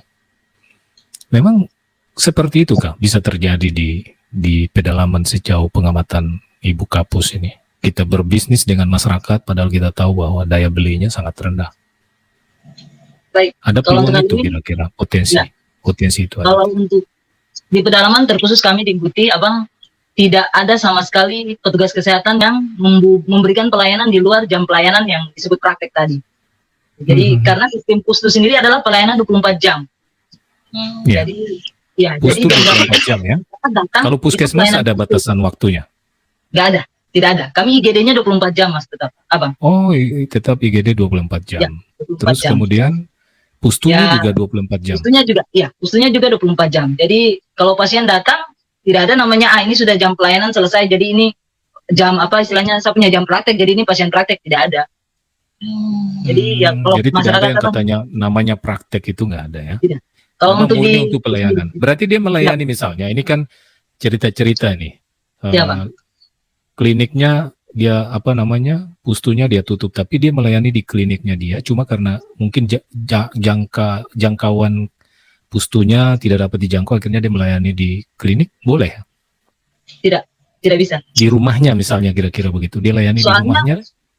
Kalau kami di sana tidak ada Bang, karena pustu itu ya dia tinggal di pustu bersebelahan, antara pustu dengan rumah itu bersebelahan. Ini yang saya tanyakan, jikalau misalnya ini kan kalau di tempat tugas ada mungkin dia tinggal di situ. Tapi di sebagian daerah itu kan ada pustunya dibangun tapi agak sedikit jauh dari pemukiman, sehingga dia memilih untuk melayani di rumah, dia jadikan klinik. Itu sama nggak? Kalau saya begini Bang, yang mungkin dokter maaf kalau ini dikoreksi ya Dok ya. Soalnya kalau di pustu memang ada jam buka pustu Abang, pelayanan rutin istilahnya poli itu ada jam buka pustu. Tetapi selebihnya adalah IGD. Nah, terkadang masyarakat mungkin datang di luar jam pelayanan pustu, tapi dengan kasus yang bukan kasus darurat, gitu Bang. Jadi mantrinya melakukan pelayanan ya dinilai memang itu pelayanan di luar sudah jam polik. Jadi ya mereka buka praktek istilahnya begitu. Kalau hal itu menurut saya memungkinkan saja. Memungkinkan ya, sejauh pendekatan pelayanan ya. Yang penting tidak memberatkan lah. Ya, karena orientasinya itu pasti nanti masyarakat yang sudah ada trans. Kalau masyarakat yang kami OAP, saya pikir jangankan untuk beli obat istilahnya. Bahkan mungkin kami yang kasih mereka lagi untuk berobat aja mereka kadang takut. Iya. Iya. Justru kita pendekatan pelayanan ya. Iya. Apalagi kan kita berpikir bahwa ada sebagian masyarakat yang masih merasa bahwa bukan penyakit sebetulnya, tapi spok-spok lah kira-kira begitu. Soalnya juga. Iya. Iya, itu kan masih ada ya Pak Dokter ya, masih di pedalaman. Karena pasti seperti itu. Saya kadang-kadang kata Pak Dokter begini, udah kronis baru datang. Iya nih. Ada nggak tuh? Jadi kalau kasus yang saya dapati di Wakaba selama saya bertugas, memang kadang-kadang masyarakat itu ya saya mungkin secara lain saya menganggap bahwa Tuhan itu baik gitu. Dalam artian saudara-saudara kita kadang HB3, HB4 itu masih jalan, Pak. Oh ya? Masih jalan. Mungkin kalau di Jawa dong sudah lewat. Sudah lunglai itu, sudah hancur. Sudah bagus kalau lunglai, sudah lewat. Lewat. Jadi Iya. karena apa ya, ketahanan fisik dari saudara-saudara kita yang orang Papua ini kadang kalau belum tidur, belum geletak, mereka belum anggap itu sakit gitu. Oh, jadi Itu ya walaupun kadang-kadang rasa-rasa dia masih bisa beraktivitas ya? ya, selama masih bisa beraktivitas, selama berapa kali kita temukan seperti itu. Kenapa tidak berobat? Ini masih bisa jalan. Ini Masih bisa jalan ya? Luar biasa. Sudah, kita tidak mungkin ini. Tapi akhirnya mau tidak mau kita rujuk ke puskesmas agar supaya bisa mendapatkan pengobatan. Bahkan ada juga yang kita harus rujuk ke rumah sakit. Berarti dibutuhkan dokter dan nakes yang proaktif dong ya? Yang semacam... Kalau di zaman nggak tahu, ya sekarang pun pasti sama. Kita tuh sudah ada ring 1 sampai ring 4 kalau dulu di Okaba itu. Jadi ring 1 itu yang bisa. Jadi ring 1 itu yang bisa tiap bulan kita patroli karena kedekatan dengan kota. Begitu ya? Iya. Nah, itu biasanya kampung-kampung dekat, Alaku, Alatep, Sanggase, itu Makating, Iwol, Ufmira, ya toh, gitu. Nah, itu masih bisa kita. Nanti ada ring 2 yang mungkin 2 bulan sekali. Nah, ada ring 4 yang nanti hujan besar baru kita bisa masuk ke sana. Kalau tidak kita pakai perahu. Iya, pakai perahu. Pakai perahu. Oke. Baik, ada yang ring 4 juga kayak Woboyo Dodalim itu karena harus jalan kaki 2 hari kayaknya ya. Kak Dor, saya belum pernah sempat. Kalau ring 5 belum ada ya, ring 5. Tidak ada ring 5. Oke, saya ke Ibu Siti ini. Penonton di mana saja berada. Kita punya narasumber ini 3. Sebenarnya saya undang ini ada 6, 7. Tapi saya harus hargai memang bahwa mereka punya tugas yang tadi saya sempat tanyakan bahwa pelayanan itu ya sama seperti Pak Dokter bilang bahwa orang sakit itu tidak direncanakan, tiba-tiba ada saja. Jadi kita maklumi. Mudah-mudahan mereka terus diberi kesehatan untuk mampu melayani masyarakat. Ibu Siti, saya jadi lupa tadi mau tanya apa Ibu Siti ini. Ibu Siti kayaknya sumber utamanya pencetak nih. Nah, justru kesempatan ini saya bisa mendengarkan ini karena ini akan menginspirasi kami juga di dunia pendidikan sebenarnya. Benar, betul. Langsung. Saya tambah sedikit sebelum Kak Siti. Ada pertanyaan dari Pak Dokter ya? Oke, kita bisa saling. Pertanyaan, maksudnya saya kasih ini bahwa seperti yang tadi Bu Siti bilang, memang peran institusi pendidikan besar. Tetapi kembali lagi seperti topik hari ini, bahwa keterpanggilan kita untuk pergi ke pedalaman itu tidak semua orang punya, ya. Ada adik-adik yang saya ajar perawat-perawat itu nanya, Dok, di rumah sakit ada lowongan tidak? Saya bilang, kenapa kamu mau di rumah sakit? Saya bilang, kenapa tidak ke puskesmas? Aduh, jauh, Dok. Aduh, takut, Dok. Aduh, saya bilang, zaman sekarang kalau dibandingkan dengan kita yang 2004 itu ya Kak Nur, itu lebih mengerikan, dalam artian mengerikan bahwa fasilitas sangat terbatas. Terbatas ya. Sekarang kampung sudah makin kecil ya. Dulu Okaba 23, sekarang tinggal 8, sudah pecah kiri kanan muka belakang atas bawah ya toh. Nah, jadi jumlah pelayanan juga tidak terlalu ini. Terus transport yang dulu terus terang saya waktu di Okaba itu pernah PP Bang, naik motor. Jadi saya harus konsultasi ke yang punya belang, yang ini, yang di Kalibian ini. Saya harus tanya kapan bicara nyamuknya di Kalibian ya. Nah itu sudah, kapan air naik, kapan air turun. Jadi saya pernah berangkat karena tugas, pergi pagi, sore sudah kembali ke Okaba dengan motor. Itu PP gitu. Belum tadi yang cerita nyamuk. Saya pernah waktu antar ini Buang Klenteng, almarhum Buang Klenteng punya anggota yang lagi bikin proyek di Wambi, fraktur tulang paha, kita ada perdarahan, jadi harus dirujuk ke rumah sakit secepatnya. Ya, akhirnya malam itu jam 7 saya, Mantri almarhum juga Yanwarwis Kaise, kita antar sampai di Kalibian. Ternyata air meti, mau balik salah, tidak mau balik susah. Akhirnya saya dengan beliau kita tidur di dermaga Kalibian sampai pagi, sampai jam 5 pagi air naik baru kita angkat. Tunggu air naik ya? Lah ya, sudah ya kita harus itu sudah. Saya kembali lagi ke Kak Siti bahwa memang keterpanggilan untuk kita mau masuk ke pedalaman itu tidak semua orang punya. Ya termasuk contoh yang saya salut sampai saat ini ya Kak Nur ini. Walaupun mungkin ditawar untuk masuk ke rumah sakit, tapi beliau tetap kembali ke. Ada yang tawar dong, ada yang tawar. Oh iya sudah, nanti saya tawar sudah ya. Itu sudah ada tanda itu, sudah ada tanda. Ya, so kode ada keras sinyal. lu bilang. Sudah cukup lama juga dia. Sudah mau Oke, dijadikan silakan Ibu Siti. Silakan. Silakan Kak Siti. Oke, terima kasih Dokter Paul. Sebenarnya mungkin saya agak sedikit meluruskan ya. Kalau tadi saya sebenarnya lebih sepakat seperti yang Dokter Paul ngomong ya, bahwa sebenarnya saya sudah sampaikan di awal bahwa pendidikan institusi hari ini sebenarnya tidak terlalu banyak berperan besar ya. Dia hanya memberikan sedikit sebenarnya. Karena yang lebih besar itu sebenarnya dari beberapa pihak, terutama yang paling besar adalah masyarakat itu sendiri tadi. Jadi kalau pendidikan itu tidak, maka kami hanya bisa, karena memang ada banyak faktor yang akan mempengaruhi hal tersebut. Kita tidak bisa mengharap, apalagi di D3 keperawatan itu kan dia sudah melewati dulu dari SD, SMP, SMA, yang dunia 3 itu kalau tidak beres dari awal, pasti inputnya kayak kami tidak gitu ya. Oh gitu ya, betul. Proyeknya tidak mudah, jadi seperti mengukir di atas air bahasanya gitu ya. Sehingga kami tidak terlalu banyak berharap terhadap kurikulum yang ada tadi, sehingga di awal saya sampaikan bahwa kami lebih banyak menggunakan sisipan. Kurikulum itu pun tidak kami lakukan sepenuhnya seperti mungkin Dr. Paul juga mengalaminya ya dalam mengajarkan mahasiswa kita hari ini, bahwa berdasarkan input yang masuk itu sudah jelas akan bekerja sangat keras. Maka dari antara pilihan profesional dengan etika, kami memilih kepada etika gitu. Bahwa profesional itu sedikit tapi lebih bermakna, tapi etika harus full dia punya gitu. Sehingga pembelajaran dia di lapangan akan mengasah kemampuan dia secara profesional gitu ya dengan lapangan tadi. Tapi kalau etika itu karakter. Jadi kalau dari kecil atau dari SD-nya nggak segitu, sedangkan dengan tuntutan hari ini orang memasukkan anaknya ke akper itu kita udah tahu jelas ya, banyak atau mayoritas bukan karena keterpanggilan. Sehingga ini dibutuhkan kerjasama, nggak bisa keterpanggilan itu kita bentuk di dunia diploma 3 gitu. Hanya sedikit yang disisipkan bahwa mungkin salah satu, kalau Anda dari daerah, terutama Anda anak Papua, siapa yang akan mampu bertahan di sana kalau bukan Anda gitu. Jadi kalau ke sana dan bisa membantu keluarga Anda, apa yang bisa Anda bawa ke sana untuk membantu mereka? Itu ya sisip-sisipan yang bisa sisipan kita itu ya. Tidak ada dalam kurikulum dan kita terpaku dengan kurikulum yang ada, maka hanya sisipan itu yang bisa kita lakukan.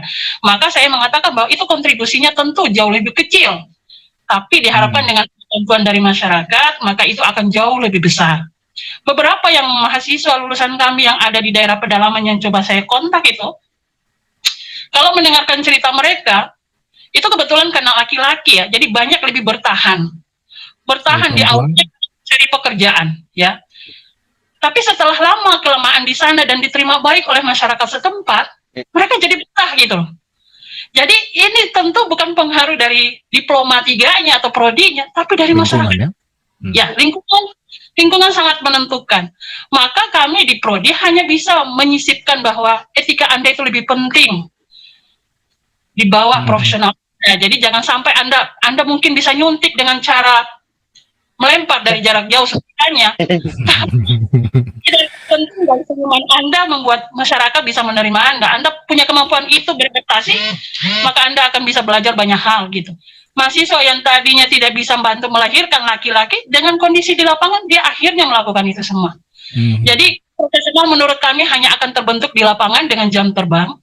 Tapi itu tidak bisa dibentuk dalam waktu seketika di prodi diploma 3. Jadi tentu kalau mengasah keterpanggilan dia itu tidak dibentuk, hanya bisa sisipan dari prodi. Yang besar itu adalah seperti Ibu Nur Aini yang selaku kapus, bagaimana bisa merangkul mereka. Pengalaman Dr. Paul yang tadi bahwa ada 3 seat yang harus punya jatah siapa-siapa, lalu Bapak Distriknya lebih mengalami pakai motor dan itu berarti kita bisa melihat bagian dari ya kebijakan-kebijakan di lapangan ya. Mungkin ini perlu disampaikan supaya mereka tidak ketakutan bahwa di sana juga kita bisa. Kebijakan itu tuh hanya mungkin rasanya tinggi ya, tapi menurut saya adalah bagaimana mereka saling menerima untuk saling mengutamakan siapa yang membutuhkan. Itu tidak terbentuk di dunia pendidikan.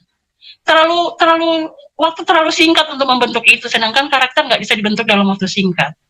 Maka dibutuhkan lapangan untuk bisa saling membantu, bahwa mereka membutuhkan mereka. tenaga kesehatan ini dibutuhkan, bagaimana mereka bisa merangkul tenaga kesehatan agar mereka bisa betah di tempat tersebut. Yang tadinya tidak suka awal-awal karena dipaksa gitu ya, karena keterpanggilan honorernya, SK ditempatkan di sana, tapi dengan rasa cinta dari orang setempat, mereka akan betah dengan sendirinya. Gitu. Chemistry-nya bisa didapat lah, bisa dibangun chemistry-nya. Dari segi ibu-ibu mungkin ya itu pengaruh, salah satunya adalah suaminya ikut serta. Akhirnya membuat itu tadi Ibu Kapus sudah mengakui itu bahwa hal yang paling menguatkan dia di pedalaman itu suami, luar biasa. Ini sebuah kerjasama tim yang patut dicontohi gitulah ya. Salam buat beliau, terus berdampingan untuk melayani. melayani salam buat abang. Oh iya. Jeepnya masih ada, laptopnya masih ada. Johnson loh, Johnson. Oh, sekarang pakai Johnson karena musim hujan, jadi masih ada Ibu Siti. Lanjut. Ya, saya pikir itu kurang lebihnya ya. Jadi yang berperan besar itu adalah masyarakat itu sendiri. Tenaga kesehatan hanya bagian kecil yang dia datang hanya untuk menyerahkan kemampuan yang apa yang bisa dia buat. Kalau masyarakat itu sendiri nggak menerimanya, itu berat. Jadi ini mungkin harapan saya agar kita bisa membuka. Tapi melihat dari pengalaman Ibu sama Pak Dokter, saya pikir daerah Papua itu mungkin dianggap lemah secara langsung ya, bahwa mungkin ketertinggalan profesionalnya. Kita tahu bahwa pembelajaran secara profesional itu kita memang tidak bisa. Masih agak tertinggal gitu ya. Semua itu memang tertinggal orang di daerah luar Papua. Tapi kalau diuji kebaikan hati, ketulusan dan kebaikan hati orang Papua itu jauh di atasnya, sehingga sebenarnya mudah untuk dirangkul gitu ya. Dia hanya butuh kepercayaan sebenarnya. Kita bisa menunjukkan bahwa bisa dipegang apa enggak sama mereka. Yakin Ibu Nur Aini pasti menggunakan itu sehingga bisa bertahan lama di sana walaupun selain dengan adanya suami gitu ya. Kalau ada suami tapi tidak menerima, saya jadi nggak akan betah juga. Itu nggak sih Ibu Nur? Siap. Ibu Siti, berarti orientasi bisa kita dapat bahwa mereka yang melanjutkan sekolah ke sana adalah untuk siap bekerja begitu ya, mencari peluang-peluang. Betul. Maka judul kita ini memang tidak salah ya, karena saya letakkan tugas kemudian keterpanggilan. Dia bertugas dulu baru kemudian dia merasa terpanggil gitu kali ya. Ya, karena kalaupun kita kali ini menginginkan dia keterpanggilan duluan, itu sangat sedikit orang ya. Pak Dokter yang lebih banyak berhadapan ini, Pak Dokter. Iya. Rata-rata pingin ya. Karena dibilang kalau dengan Pak Dokter ini kayaknya kita kerjanya nyaman gitu loh. Pak Dokter senyum terus. Ya. Oke, baik, saudara Pak Dokter, kita motivasi kita malam hari ini. Oke, silakan Pak Dokter. Ya, jadi menyambung tadi Kak Siti punya cerita. Secara umum untuk wilayah Merauke sendiri, Kabupaten Merauke, dari ujung Kimam sampai ujung Muting Bupulu Lilin itu masyarakatnya hampir semua welcome. Jadi ya Kanur ya, saya juga datang ke sana, saya cuma takut sebetulnya bukan takut ini, cuma signal. Tapi masyarakat di sana memang sudah cukup baik, sudah mengerti dan menganggap kita memang sebagai teman, sahabat, sehingga kami nyaman di sana gitu. Jadi kalau mungkin bahasa gampangnya, coba dulu baru beli. Jadi kesana dulu, jangan langsung ditolak, langsung pasti ada kesan ya. Karena kalau untuk mungkin daerah trans agak mudah karena daerah trans ya. Tapi kalau untuk yang daerah-daerah OAP seperti Kimam, Okaba dengan itu, coba saja jalan dulu gitu. Karena saya juga sendiri itu kan istilahnya baru datang langsung 1 bulan penempatan di daerah yang sama sekali saya tidak tahu. Tapi ternyata di sana sangat welcome terhadap, karena memang dari awal sudah ada nakes duluan, sudah ada tenaga kesehatan duluan, sehingga komunikasi yang kita bangun dengan masyarakat lebih mudah gitu. Tinggal apakah kembali lagi beliau mau melayani dengan hati atau dengan pikiran saja. Artinya kalau pikiran berarti rasional. Artinya kalau nggak bisa. Kalau kita kan minta maaf.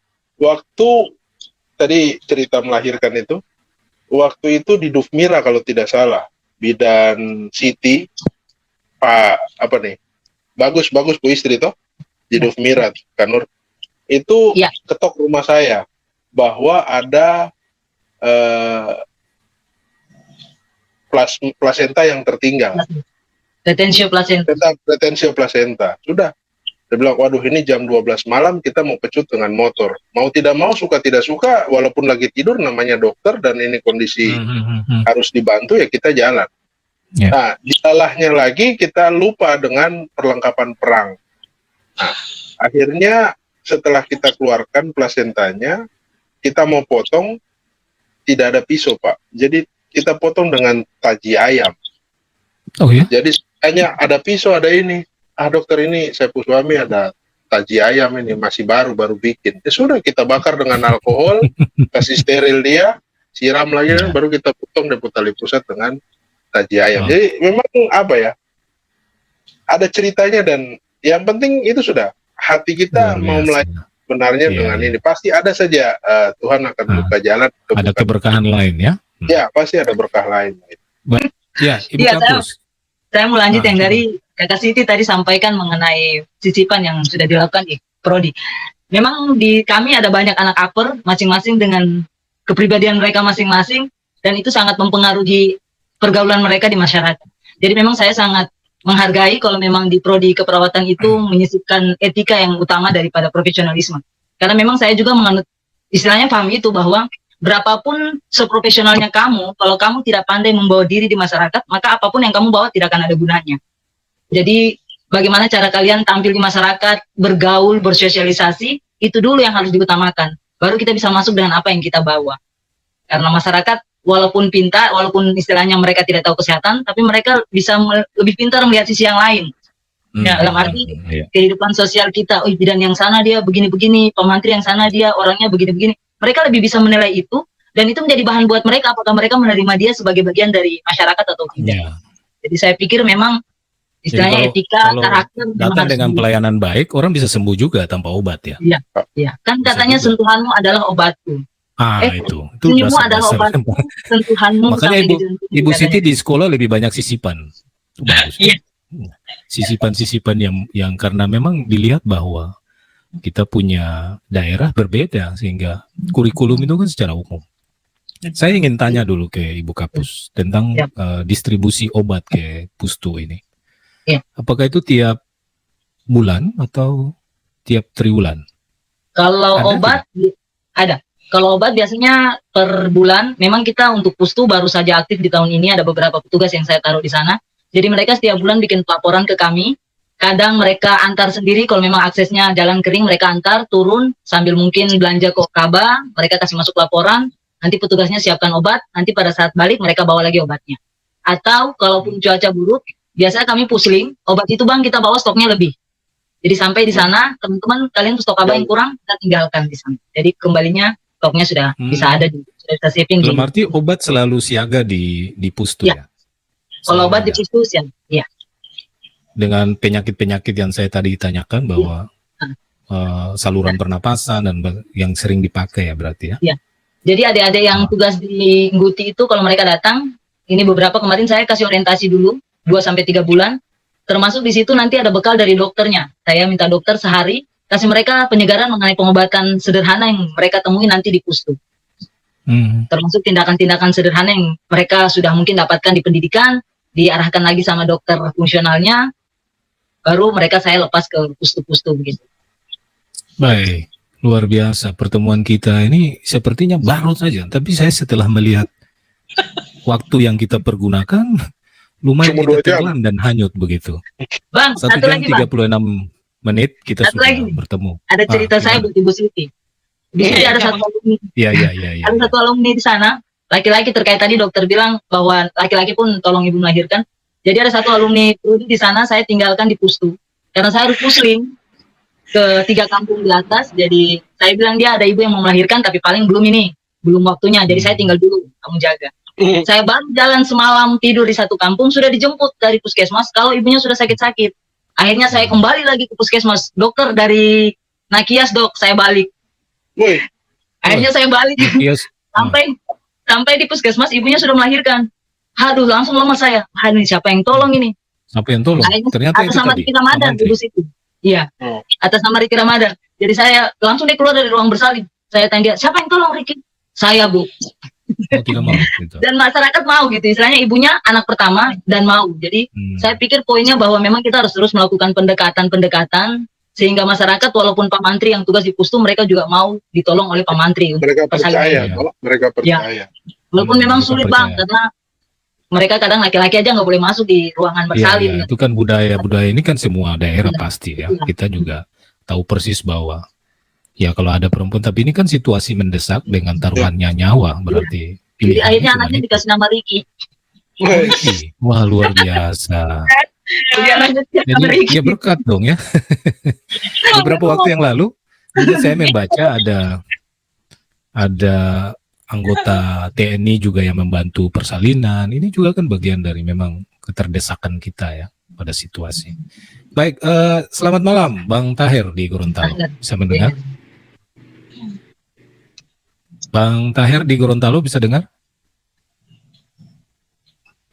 Ya, Bang Tahir ini untuk diketahui bahwa dia ini adalah kepala Kesah Bandaran gitu, otoritas pelabuhan laut dulu di Papua, di Jayapura. Sekarang beliau sudah pindah tugas ke Gorontalo. Malam Bang Tahir, apa kabar? Apa kabar Bang Tahir?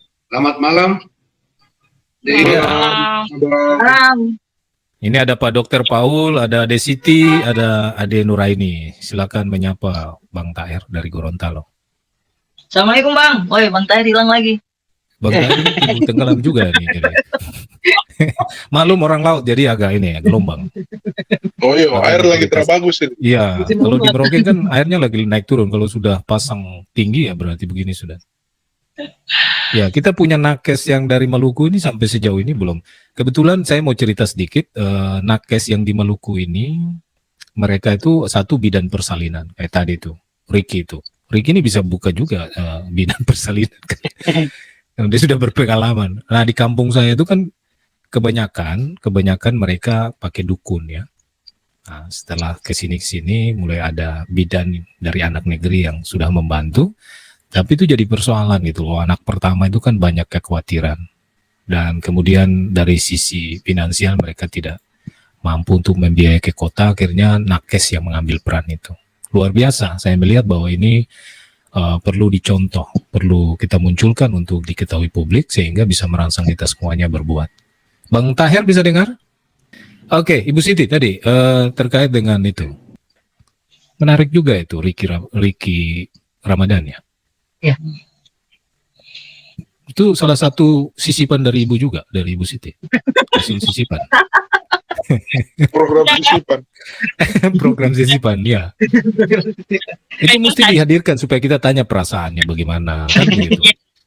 Sebenarnya itu baru salah satu ya, tapi maksudnya itu bukan pengaruh dari sisipan ataupun prodis. Tadi yang peran paling besar adalah masyarakat dan orang-orang yang ada di sekitarnya. Lingkungan itu sangat berpengaruh gitu. Dia hanya 3 tahun paling cepat di kampus kami ya, jadi itu tidak bisa membentuk dia dalam seketika gitu. Itu seperti kapusnya Ibu Nur Ain, berarti itu yang akan ikut mempengaruhi. Kayak tadi sebelum disampaikan ke Pustu ditambahin lagi, ayo pencerahan lagi dulu baru sebelum dikirim. Itu adalah bentuk tidak ada dalam program itu sebenarnya, cuma hanya karena terpanggil hati bahwa jangan sampai dia di sana malah membahayakan orang karena mungkin agak lupa-lupa terhadap ilmunya, maka diingatkan kembali. Itu penting ada kerjasama seperti itu walaupun tanpa dibicarakan, tapi sudah ada program dari pimpinan sebagai bentuk tanggung jawab bahwa saya tidak bisa mengirimkan tenaga saya ke sana hanya dengan seperti itu walaupun dia sudah lulus dan seterusnya, tapi perlu penyegaran dan seterusnya. Itu penting masyarakat bisa itu nilai yang tidak bisa kita nilai dengan gaji yang dia terima gitu ya. Betul, apalagi disebutkan namanya itu mungkin nggak digaji pun dia senang banget gitu. Ada itu tidak ternilai intinya tidak seperti ternilai itu ya. Tentu itu bukan pengaruh dari prodi ya. Prodi terlalu minim kecil, dia memberikan. Ya, terlalu sedikit prosentasinya untuk mempengaruhi jiwa seperti itu ya, Ibu Siti. Jadi Ibu Siti, terkait minat di sekolah sejauh ini Ibu melihat minat dan partisipasi seperti apa di?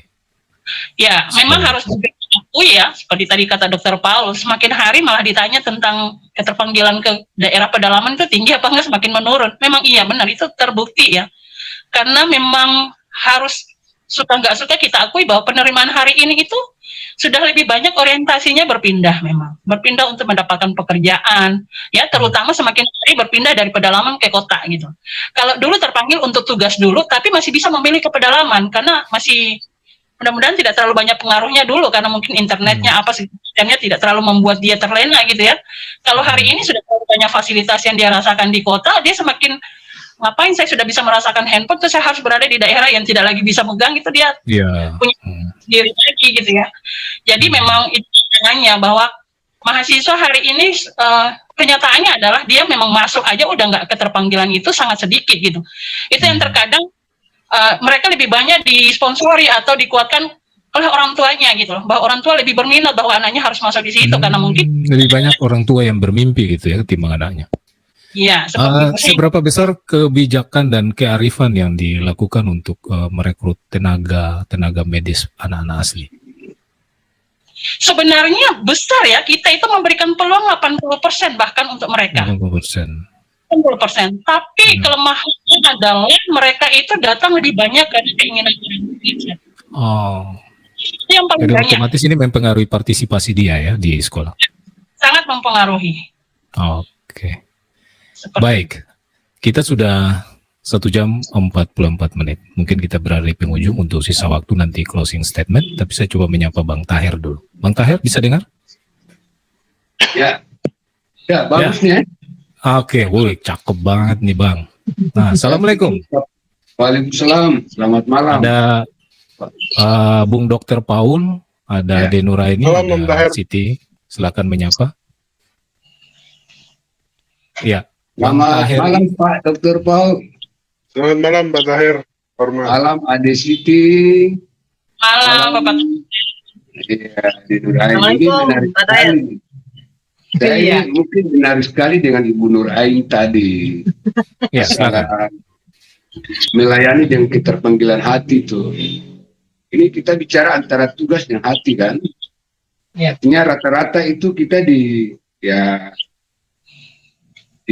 Indonesia itu, khususnya kita di Maluku itu, kalau kita bicara melayani dengan hati itu terpanggil ya, itu agak kurang itu.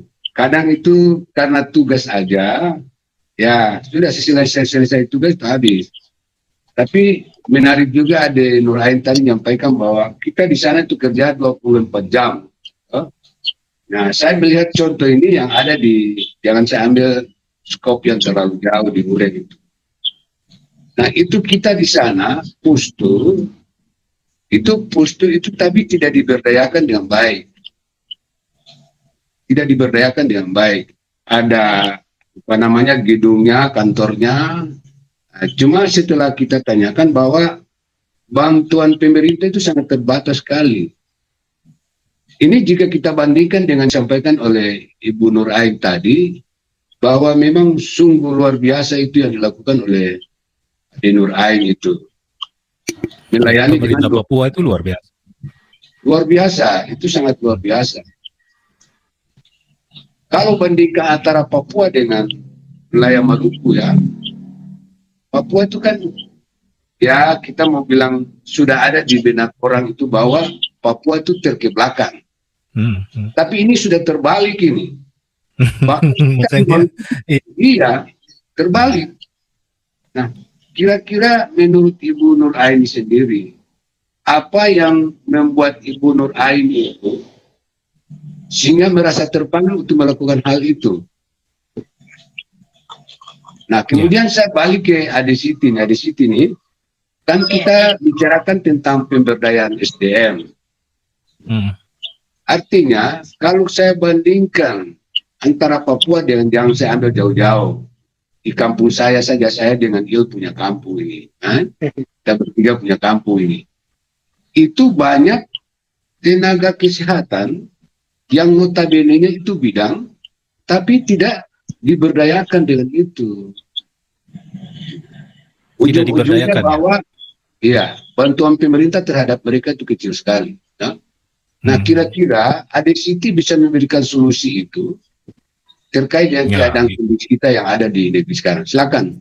Saya Pak Dokter saya dua orang ini benar sekali. Siap. Kalau Pak Lanjut, Dokter Pak. udah komplit. Pak Dokter udah komplit. Kayaknya. Oke, Pak. Lanjut. Silakan. Ada Siti sama Ada Ibu Nuraini. Baik, Pak Tahir. Jadi saya memang dari awal masuk sekolah perawat waktu itu terus terang mungkin kayak Ibu Siti bilang orang tua yang kepingin ke situ. Tapi memang di hati nurani saya bahwa ada keinginan bahwa saya besar nanti saya bisa jadi seorang petugas kesehatan. Dan itu dibantu oleh kedua orang tua saya, akhirnya saya masuk ke sekolah perawat. Dan memang dalam rumah kami diajarkan, sudah ditanamkan jiwa-jiwa ya pelayanan lah istilahnya. Sehingga ketika saya tumbuh menjadi lulus sebagai seorang bidan, itu yang coba saya terapkan dalam tugas saya bahwa saya memang harus melayani. Di sini saya sebagai petugas kesehatan, saya sebagai petugas kesehatan itu yang saya coba jalankan. Jadi sudah memang alhamdulillah orang tua saya membentuk saya untuk itu. Jadi saya tinggal masuk dengan apa yang saya dapat di bangku pendidikan, sehingga mungkin itu yang membuat saya bisa cocok dengan masyarakat. Kebetulan saya juga ada darah Maluku, jadi ya mungkin Maluku dan Papua beda-beda tipis. Jadi saya dengan mudahnya Dia orang Banda. Kita orang Banda. Jadi saya pikir pelayanannya luar biasa juga. Iya, jadi artinya melayani dengan hati karena terpanggil itu tadi kan. Tapi kalau melayani karena tugas aja, itu berarti persis jam kantornya selesai ya sudah. Bubar. Ya selesai kan. Banda dengan Manado ini bagus dekat dong Bu. Daerah Iya. dekat jadi. Makanya luar biasa Ibu Nuraini. Dengan Memang Manado dekat toh. mencari sosok seorang tenaga kesehatan seperti yang dibuat oleh Ibu Nuraini sini itu sangat luar biasa itu. Mungkin kalau yang ada hadir di sini, saya punya adik-adik yang ada di kampung itu ya, mungkin ini merupakan acuan bagi adik-adik kita bahwa kita Ini itu untuk jangan membangun optimisme, semangat. Ya. Ya, semangat. Jadi melayani orang itu dengan hati, ya. Orientasinya ya, itu. betul, Bang. Kalau Jadi tidak dibayar kalau sudah berarti dengan ibadah. hati, nanti yang terima pelayanan juga bisa merasakan bahwa bidan yang ini dia yang saya betul-betul dia melayani, tapi yang sana hanya sekedar saja. Itu mereka bisa tahu sendiri, dan saya juga merasakan itu bahwa oh ya memang karena alhamdulillah saya melayani betul-betul sungguh-sungguh, itu mereka rasakan dan mereka menerima saya dengan baik, dan alhamdulillah saya bisa lama bersama. Saya tanya dulu, izin Ya? Bang Tahir, saya tanya dulu ke Ibu Nuraini atau Pak Dokter. Ya. Obat-obat yang disalurkan atau didistribusikan ke puskesmas dan pustu itu berasal dari mana? Dari rumah sakit atau dari dinas kesehatan? Dinas kesehatan, Bang. Dari dinas kesehatan tiap berapa bulan dikirim? Kalau kita di Ingguti memang dalam 1 tahun sudah ada target bahwa dalam 1 tahun ada berapa kali pengiriman. Ya, ada berapa kali pengiriman. Jadi teman-teman yang bagian farmasi seperti itu ya. Lebih Bang, kita malah sekitar 6 kali atau 7 kali dalam 1 tahun itu. Oh, luar biasa. Ya, jadi teman-teman yang peran distrik dan kampung di Ingguti seperti apa, Ade Nuraini melihat dalam hal berdampingan dengan, kan kita tahu bahwa mungkin ada keterbatasan anggaran dari dinas, kemudian peran distrik dan kampung karena kita tahu bahwa kampung juga mengelola dana-dana itu. Gimana dia punya kontribusi terhadap pendampingan untuk pelayanan prima di sana? Kalau untuk kalau spesifiknya ke obat, kami terlepas dari kampung dengan distrik. Jadi kami memang hanya tidak pernah dapat bantuan dari situ ya. Tapi tidak pernah dari misalnya dana-dana itu nggak pernah ada berdampingan ya, semacam sharing anggaran, Mbak, begitu nggak ada. Tidak, kami langsung dari dinas kesehatan. Ya. Sebetulnya kan kalau minta maaf ini kita sudah berbicara ke kebijakan daerah ya berarti. Ya. Jadi kalau setahu saya yang diamanahkan oleh pusat bahwa ada besaran tertentu yang harus disisihkan untuk kesehatan dan pendidikan. Kalau nggak salah 20% ya, Abang Ilham, saya lupa betul. Juga. Dari APBD ataupun APBD daerah, kabupaten ataupun provinsi. Yeah. Nah, dari APBD itu 20% itu harus dinas harus bisa membagi antara rumah sakit dan puskesmas. Nah, seperti tadi yang Nur ada cerita bahwa kita kan sebetulnya setiap tahun ada raker, ya. Jadi puskesmas melaporkan kegiatan, cakupan, lain-lain sebagainya, kebutuhan. Nah, nanti dinas akan merangkum semua dan memperkirakan kira-kira kebutuhan apa saja yang diperlukan oleh puskesmas A, B, C. Karena mungkin saja kebutuhannya berbeda. Mungkin puskesmas A perlu mobil, puskesmas B perlu obat, puskesmas C perlu tenaga gitu. Nah, itu nanti akan di backup oleh Dinas Kesehatan sebagai induk dari istilahnya ini dari puskesmas-puskesmas tersebut. Nanti setelah tiba di puskesmas, kepala puskesmas akan membagi seperti tadi Nuraini bilang, pustu-pustu mana yang akan ditempatkan oleh dokter, perawat ataupun bidan yang akan membantu pelayanan di sana.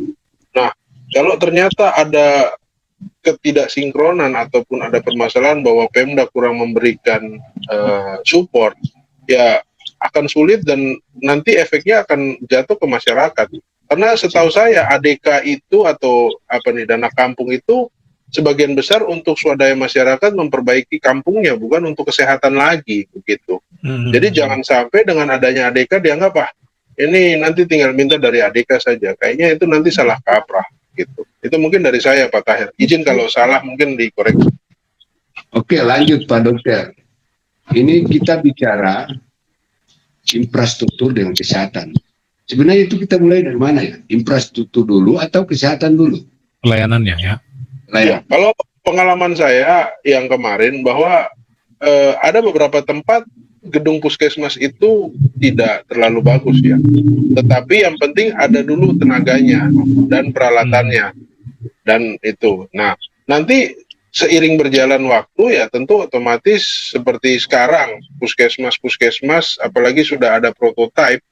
Sampai di Okaba kayaknya sudah ada puskesmas prototipe ya bangunannya ya. Nah, yang kayak di Rimba Jaya atau yang di Mopah. Makanya saya bilang infrastruktur bisa menyusul, tetapi yang penting pelayanannya.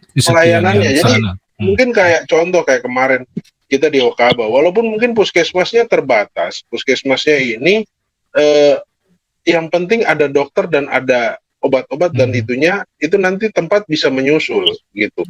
Artinya tetap harus dibangun untuk memenuhi standar pelayanan minimal, kayak UGD misalnya, kayak ini. Ya. Tapi kalau tidak ada, biasanya kami itu berimprovisasi, menyesuaikan dengan kondisi yang ada, gitu. Jadi misalnya kayak Kak Nur dulu, ya kalau pustunya memang hanya rumah pondokan saja, ya mau tidak mau bidannya atau perawat yang ditempatkan di pustu itu, ya menyesuaikan dengan kondisi yang ada, apa yang dia bisa lakukan secara maksimal di rumah tersebut, gitu.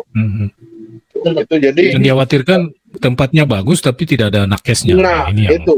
Jadi infrastrukturnya ada tapi tenaganya ataupun fasilitas lainnya tidak ada, ya sama saja mubazir. Jadi saya menjelaskan sesuai kondisi saya sebagai kepala puskesmas Nguti. Ya. Jadi dan pada umumnya seperti itu kami di Merauke. Jadi obat di drop dari Dinas Kesehatan sesuai dengan permintaan dari penanggung jawab farmasi yang ada di puskesmas. Jadi dia membuat laporan tiap bulan, yaitu laporan pemakaian dan permintaan obat. Setelah itu obat di dropping sampai di puskesmas. Nah, untuk ke pustu-pustunya, sesuai dengan kondisi kami kalau di Nguti, ada dua cara Pak Tahir. Jadi ada yang teman-teman kalau aksesnya bagus, mereka biasa turun ke puskesmas, bawa laporan, termasuk laporan obat tadi.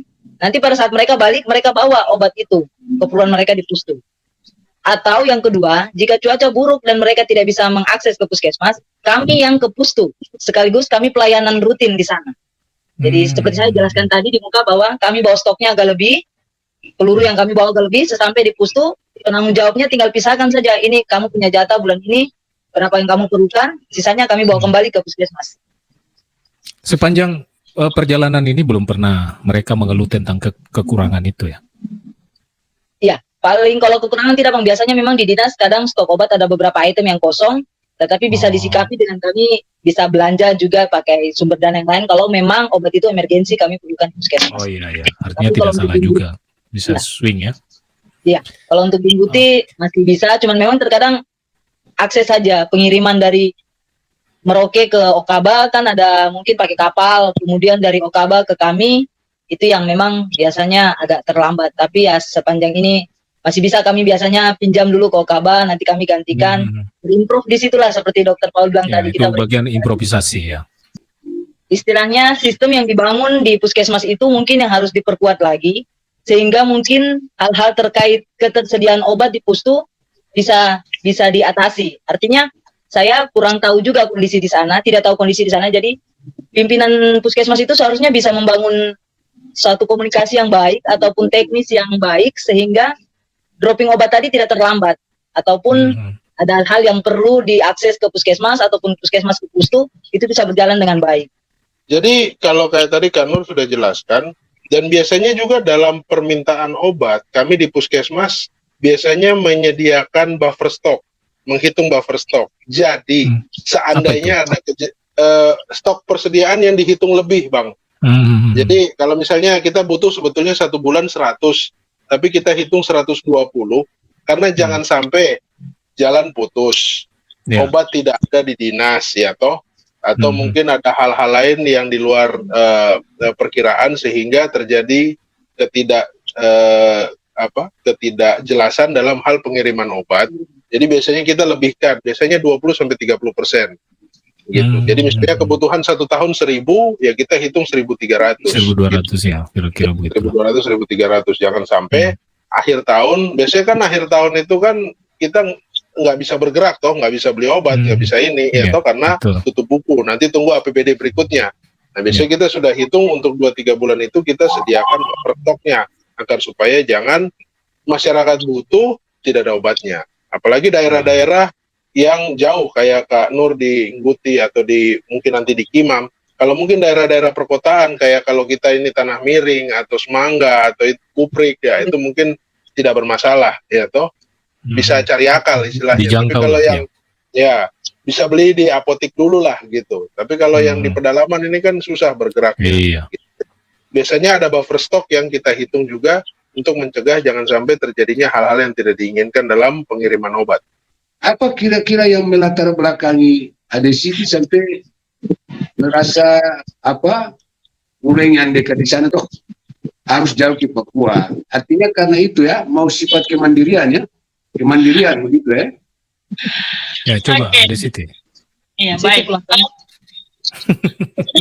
Sebenarnya bukan karena ingin kemandirian ya, karena memang dari awalnya saya sudah di Merauke. Dulu kan cuma SD-nya aja di Ureng ya. Kemudian SMP-nya di Merauke, lalu lanjut D3-nya di Jayapura gitu, sampai jadi perawat. Nah ini balik lagi seperti kata Bu Nur tadi tuh, bahwa beliau itu masuk juga karena diminta sama orang tua. Tapi ini ya, bagian kalau saya nangkap dari perbincangan hari ini tuh, menariknya bahwa saya senang bahwa saya berada di Papua gitu. Tapi saya meyakini bahwa orang itu berkumpul bersama dengan orang-orang yang sepemikiran gitu ya. Jadi kalau melihat betapa, mohon maaf dengan Bapak Tahir, saya kalau bilang kalau di Ambon sepertinya begitu rumit yang mungkin disimpulkan saat tadi bahwa kurang koordinasi. Tapi kalau untuk saya itu, saya merasa bahwa ternyata salah satu itu pengaruhnya karena mungkin di sana terlalu enak bahkan ya. Kalau di Papua karena mungkin geografisnya yang membuat orang itu sulit sehingga bersatunya jauh lebih besar daripada jadi tidak lagi mementingkan diri pribadi gitu. Betul. Bahwa mementingkan masyarakat ini butuh apa gitu. Kalau mungkin di sana seperti tadi mungkin Bapak Tahir bilang, oh posturnya udah sangat bagus sekali. Orang kalau sudah tempatnya sudah terlalu bagus, dia mau mikir apa lagi? Pasti dia nggak mau susah. Beda dengan yang orang lagi susah ya. Pasti dia akan berpikir untuk saling membantu satu dengan yang lain. Itu yang saya bangga dengan para tenaga kesehatan di Papua ini, bahwa cerita-cerita seperti ini harusnya banyak di-sharing kan ya. Karena ini akan bisa menginspirasi untuk tenaga kesehatan ini. Ya. Bangunan aja itu tidak penting. Bahwa hati itu yang lebih didahulukan. Kalau kita berharap orang lain punya hati harus lebih bagus, itu tidak bisa. Kita nggak bisa menuntut orang lain punya hati bagus dulu, tapi kita. Itu sehingga saya bilang, walaupun kami dari Prodi itu sedikit, tapi kita nggak bisa lihat sedikit bahwa itu ada. Intinya ada. Jadi kita nggak bisa melihat berapa besar pengaruhnya kita, tapi ada nggak pengaruh kita di situ membuat kebaikan. Nah, yang luar biasa, tentu Gubernur Aini, Dr. Paul sudah punya pengaruh yang sangat luar biasa di daerah dinasnya masing-masing ya. Jadi yang saya senang adalah semua berfokus pada apa yang bisa diberikan. Kalau saya lihat dari cerita tadi ya, tenaga-tenaga kesehatan di Papua, bahwa mereka berfokus apa yang bisa mereka berikan gitu, tidak menuntut apa yang bisa kami terima gitu. Karena mungkin apa yang kita berikan ya. Ya, karena mungkin mereka bisa merasakan kesulitan yang dialami oleh masyarakat setempat. Mereka merasa kesulitan juga dalam pendistribusian tadi dengan geografis yang begitu rumit. Sehingga kepekaan itu ada sehingga mempersiapkan diri jauh lebih baik daripada yang kalau mungkin, ya mungkin mudahnya kita bisa membandingkan atau menganalogikan itu orang yang lagi dalam keadaan kaya dengan yang miskin tentu. Daya juang yang yang dalam keadaan miskin jauh lebih baik daripada yang sudah lahir dalam keadaan baik gitu. Jadi mungkin menurut pemikiran saya di sana mungkin terlalu banyak orang-orang besar gitu ya, terlalu banyak orang-orang kaya. Jadi memprioritaskan hal-hal yang harus terlihat, hati tidak gitu. Nah, itu yang tadi saya bilang, kalau di prodi mungkin kami memberikan sedikit, tapi kami berpikir bahwa walaupun sedikit, minimal kami memberikan manfaat gitu ya. Jadi seperti kata Ibu Nur bahwa kami sekolah itu pun minta sama orang tua. Selalu memang, apalagi akhir-akhir ini, mahasiswa kami lebih banyak diterima karena orang tua yang lebih berkeinginan. Tapi selalu kami ingatkan juga, tadi bahasa metode sisipan gitu ya, bahwa Anda mungkin diminta oleh orang tua untuk menjadi tenaga kesehatan. Tapi percayalah, walaupun Anda tidak suka, pilihan orang tua itu pasti memikirkan yang terbaik untuk Anda. Dan harus yang kedua, Anda pikirkan bahwa banyak orang ingin sekolah ke tempat ini. Tapi kalau Anda yang sudah terpilih di sini, jangan sampai membuat kesempatan orang lain yang harusnya sekolah di sini nggak punya kesempatan, dan Anda menyediakannya gitu. Hal seperti itu yang bisa kami simpulkan. Berharap hati yang diberikan, supaya dia tahu bahwa kesempatan itu tidak mudah, bahwa ada orang lain banyak yang menginginkan, tapi dia yang terpilih, berarti dia menjadi orang pilihan yang memang dipilih untuk bisa menjadi orang-orang yang akan menolong orang lain berikutnya gitu. Ya, kita tidak lebih banyak mengagungkan bahwa kita punya ilmu ini, tidak, hati yang harus digunakan gitu. Nah, itu mungkin saya lihat di sana yang belum, sehingga tidak ada rasa keterpanggilan satu menuntut yang lain harus lebih menunjukkan baktinya gitu ya. Kalau kita saling seperti itu atau menuntut, tidak akan selesai. Dan saya bangga melihat atau mendengarkan cerita Dr. Paul, Ibu Nur, dan saya yakin banyak, karena memang beberapa sudah saya tanyakan juga itu, semua mampu bertahan hanya dengan status honor, hanya dengan pustu yang seadanya, tapi hanya dengan warga yang menerima mereka dengan hati, karena mereka datang pun dengan hati gitu ya. Walaupun awalnya ditugaskan oleh surat tugas honor gitu ya, tapi itu akan terlihat bahwa mereka akan mampu bertahan berapa lama, akan terlihat dari dia ada hanya sekedar tugas atau keterpanggilan. Dan rata-rata semua, mungkin Ibu Nur bisa membagi cerita bahwa anak-anak di sana apakah lebih betah atau cepat-cepat pulang, itu akan terlihat dari situ. Saya kira itu, Bapak Tahir, bahwa saya bukan dari sana terus mau pindah ke Merauke, tidak, tapi memang saya sekolah di Papua gitu ya, dari Papua gitu. Jadi ini menarik sekali. Saya ada melihat sebuah status dari anak negeri. Ini sengaja saya angkat dan ini karena statusnya publik, saya bisa bacakan. Pada tanggal 14 Agustus 2021 sekitar jam 19.50 waktu Indonesia Timur, dua bidan muda Fahmisa Arifin dan Cici Leitupa serta rombongan merujuk seorang pasien ibu hamil dengan menggunakan speedboat dari Kepulauan Banda menuju Kota Masoi, Maluku Tengah. 10 jam perjalanan menuju Kota Masoi, mereka diterjang angin, ombak, dan badai. Silih berganti, namun karena kemanusiaan, mereka tetap menantang maut demi menyelamatkan ibu dan bayinya. Nah, luar biasa. Ini berarti di Ambon sebetulnya kalau semangatnya tak kalah hebatnya ya, tinggal koordinasi yang tadi kita sampaikan bahwa kalau koordinasinya baik mungkin bisa lebih baik ya. Ini Ibu Nura ini kan dari Banda ini, jadi saya sengaja keluarkan selama tidak pulang kampung juga jadi jadi ini situasi mereka lagi merujuk pasien ini ya. Speednya luar biasa karena difasilitasi dengan kelengkapan perawatan ya. Gitu luar biasa. Oke, lanjut. Ini sekedar saya mengeluarkan sering ada beberapa postingan dari bidan-bidan yang bertugas di pedalaman Maluku seperti Pulau Banda. Gitu. Lanjut. Jadi kalau bicara kesehatan, kan saya bukan orang kesehatan ya, mungkin hal-hal administrasi saja saya bicara. Pak Dr. Paul, terima kasih. Ya, hormat Abang Tahir. Ada Nur, ada Siti. Oke, lanjut. Baik, luar biasa kita sudah melewati 120 menit, sesuatu yang saya juga kadang-kadang bingung kalau saya ketemu sama apalagi Pak Dr. Paulo ada di sini. Sebenarnya kalau kami berdua saja ini bisa 4 jam karena kita punya topik pasti banyak. Ya Pak Dokter ya. Karena bisa lari ke bola, kadang bisa lari ke COVID teknis. Ya. Tapi oke, kita bersyukur semua bahwa malam hari ini apa yang bisa kita berikan ini bagian mencerminkan bahwa pelayanan di Merauke itu tidak terkendala karena masih memiliki hati yang tulus untuk mau melayani. Di akhir penghujung perjumpaan kita, saya mungkin mau ke Pak Dokter lebih dulu. Atau saya ke Ibu Siti lebih dulu nih untuk closing statementnya. Nanti Pak Dokter penutup lah. Ibu Siti dari akademisi. Closing statementnya singkat saja karena ini mengingat waktu sedikit lagi kita bergeser kalender ini tanggal baru. Silakan Ibu Siti. Iya, kalau dari saya senang untuk mendengarkan cerita seperti ini. Jadi saya bisa menyimpulkan bahwa ternyata hati jauh lebih berperan daripada apapun itu. Jadi semua bisa disatukan hanya dengan hati. Jadi peliharalah hati agar itu selalu bisa membuat kita melakukan sesuatu dengan sungguh-sungguh demi banyak orang. Jadi sebaik-baiknya kita itu adalah orang yang bermanfaat. Jadi walaupun kecil jangan dilihat kecilnya, tapi apa yang bisa kita berikan yang bisa bermanfaat bagi orang lain. Itu aja sih dari saya. Berbuat. Gitu ya. Terima kasih. Saya Pak Armato langsung mau gugur ini. Ya. Iya. Begitu. Oke, baik. Saya langsung ke Ibu Nuraini. Luar biasa tadi, makanya saya bilang begitu dia bicara langsung air mata semua gugur. Langsung saya ingat, aduh kasihan nih, sayang dia. Oke, Bu Nuraini silakan untuk sebuah tugas yang mulia di pedalaman Papua. Luar biasa. Ini menjadi sesuatu yang bisa kemudian mengangkat moral kita semua untuk berbuat bersama-sama. Silakan di akhir perjumpaan kita closing statementnya dari Ibu Nuraini. Saya mungkin saya membentuk satu moto di Ngguti, ada 3 kata, tangguh, semangat, dan bersahabat. Jadi sebagai petugas kesehatan kita harus tangguh terhadap segala kemungkinan yang ada, termasuk mungkin kondisi geografis yang parah dan sebagainya. Kemudian kita harus tetap semangat, karena tanpa semangat mungkin kita tidak bisa melakukan apa-apa walau hal kecil sekalipun. Kemudian yang ketiga adalah bersahabat, bahwa apapun siapapun yang kita temui, mari terutama masyarakat, karena penerima layanan kita adalah masyarakat, mari kita jadikan masyarakat sahabat dalam pelayanan kita sendiri sehingga kita bisa melakukan tugas kita dengan lebih baik lagi ke depan. Amin. Baik. Itu aja? Terima kasih, Bang. Oke, terima kasih Ade Nuraini. Saya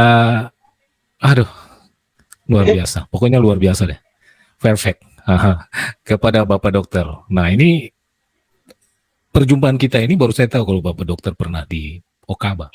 Sesuatu yang luar biasa gitu loh. Saya pikir Bapak langsung ada di rumah sakit, benar Bapak membangun itu dari. Silakan untuk sebuah closing statement yang saya rasa pasti keluar dari lubuk hati yang paling dalam seorang Bapak Paul. Silakan Bapak Paul. Terima kasih Abang. Ya, buat teman-teman tenaga kesehatan baik dokter maupun perawat ataupun bidan dalam hal pelayanan memang kita harus mengembalikan lagi ke hati kita masing-masing. Anggaplah bahwa pasien itu adalah keluarga kita sendiri dan bagaimana kita mau supaya keluarga kita itu dilayani dengan maksimal. Ya.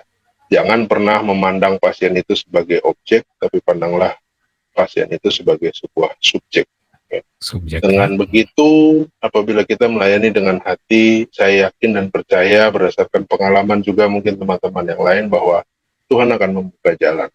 Sesulit apapun tantangan Anda di tempat yang menurut Anda sulit, ya, atau susah, atau mungkin terpencil, tapi pasti Tuhan akan memberikan kepuasan tersendiri dalam Anda melayani kesehatan kita dimanapun saja Anda berada. Mungkin demikian dari saya.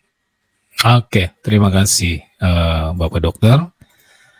Closing statement-nya mengantarkan kita ke 20 menit bergeser dari 45 menit. Bergeser dari pukul 23.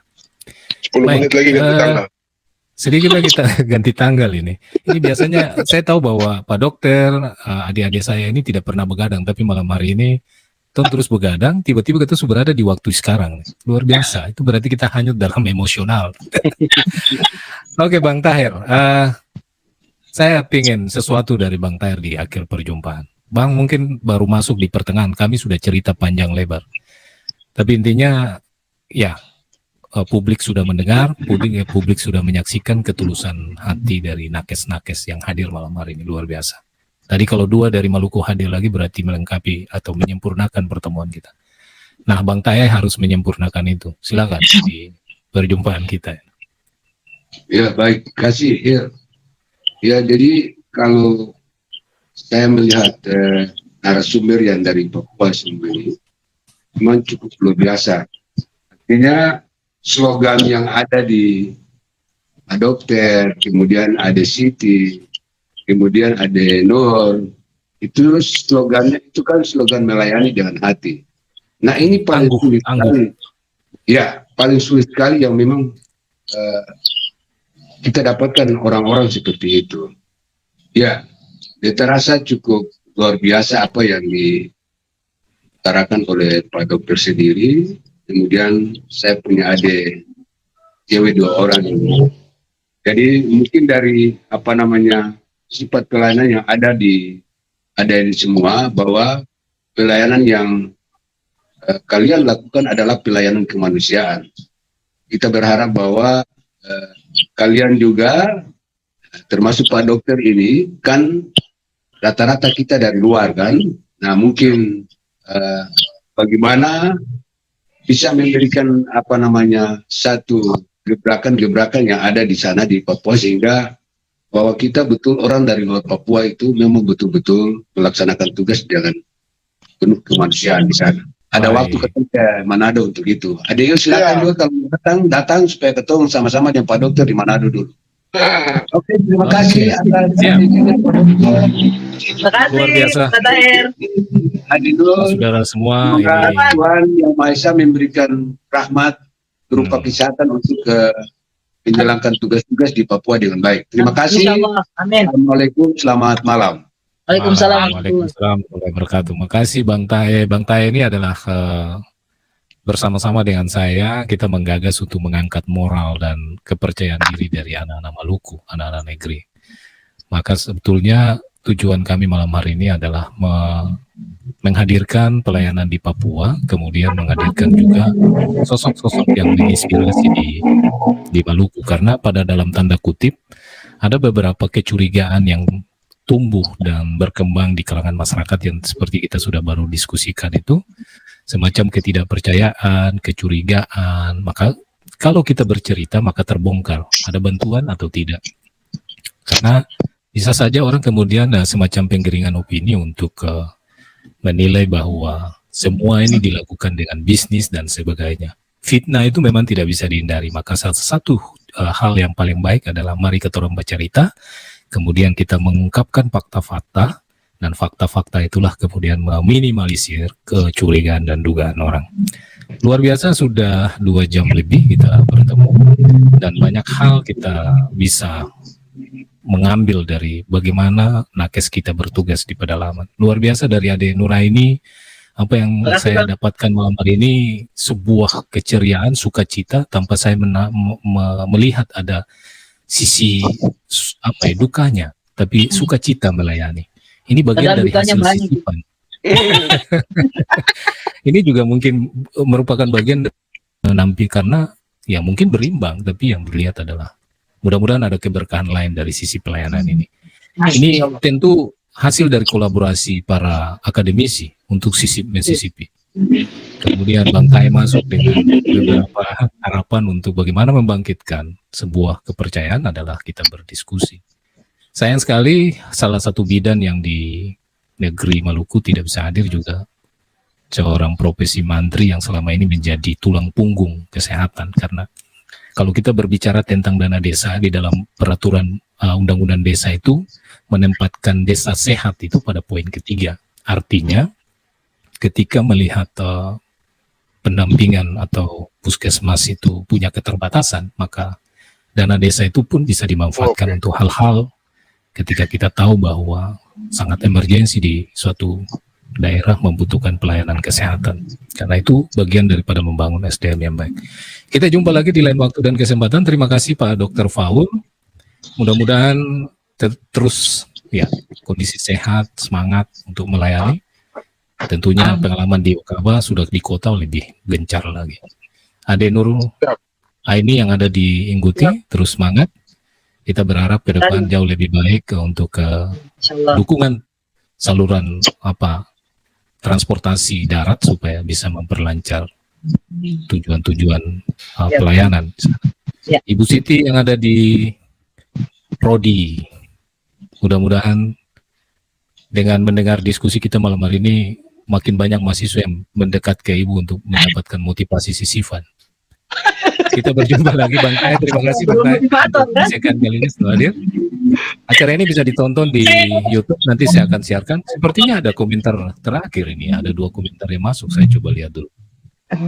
Oh, sekedar ucapan saja dari keluarga juga sukses selalu semua. Ya. Kemudian juga dari Reng sukses buat semua. Amin. Mudah-mudahan kita disaksikan dari Maluku dan Papua ini. Besok akan saya tayangkan secara langsung di Info Kejadian Kota Merauke, sehingga ini bisa kita harapkan menjadi publikasi yang bermanfaat. Dengan demikian, saya ucapkan terima kasih sekali lagi. Tuhan memberkati dan memberkahi ketorang. Sampai jumpa di episode-episode lainnya, saudara. Saya Ilham Letuba dan podcast beta di kanal Ilham Letuba. Assalamualaikum. Selamat malam, Pak Taher. Dah.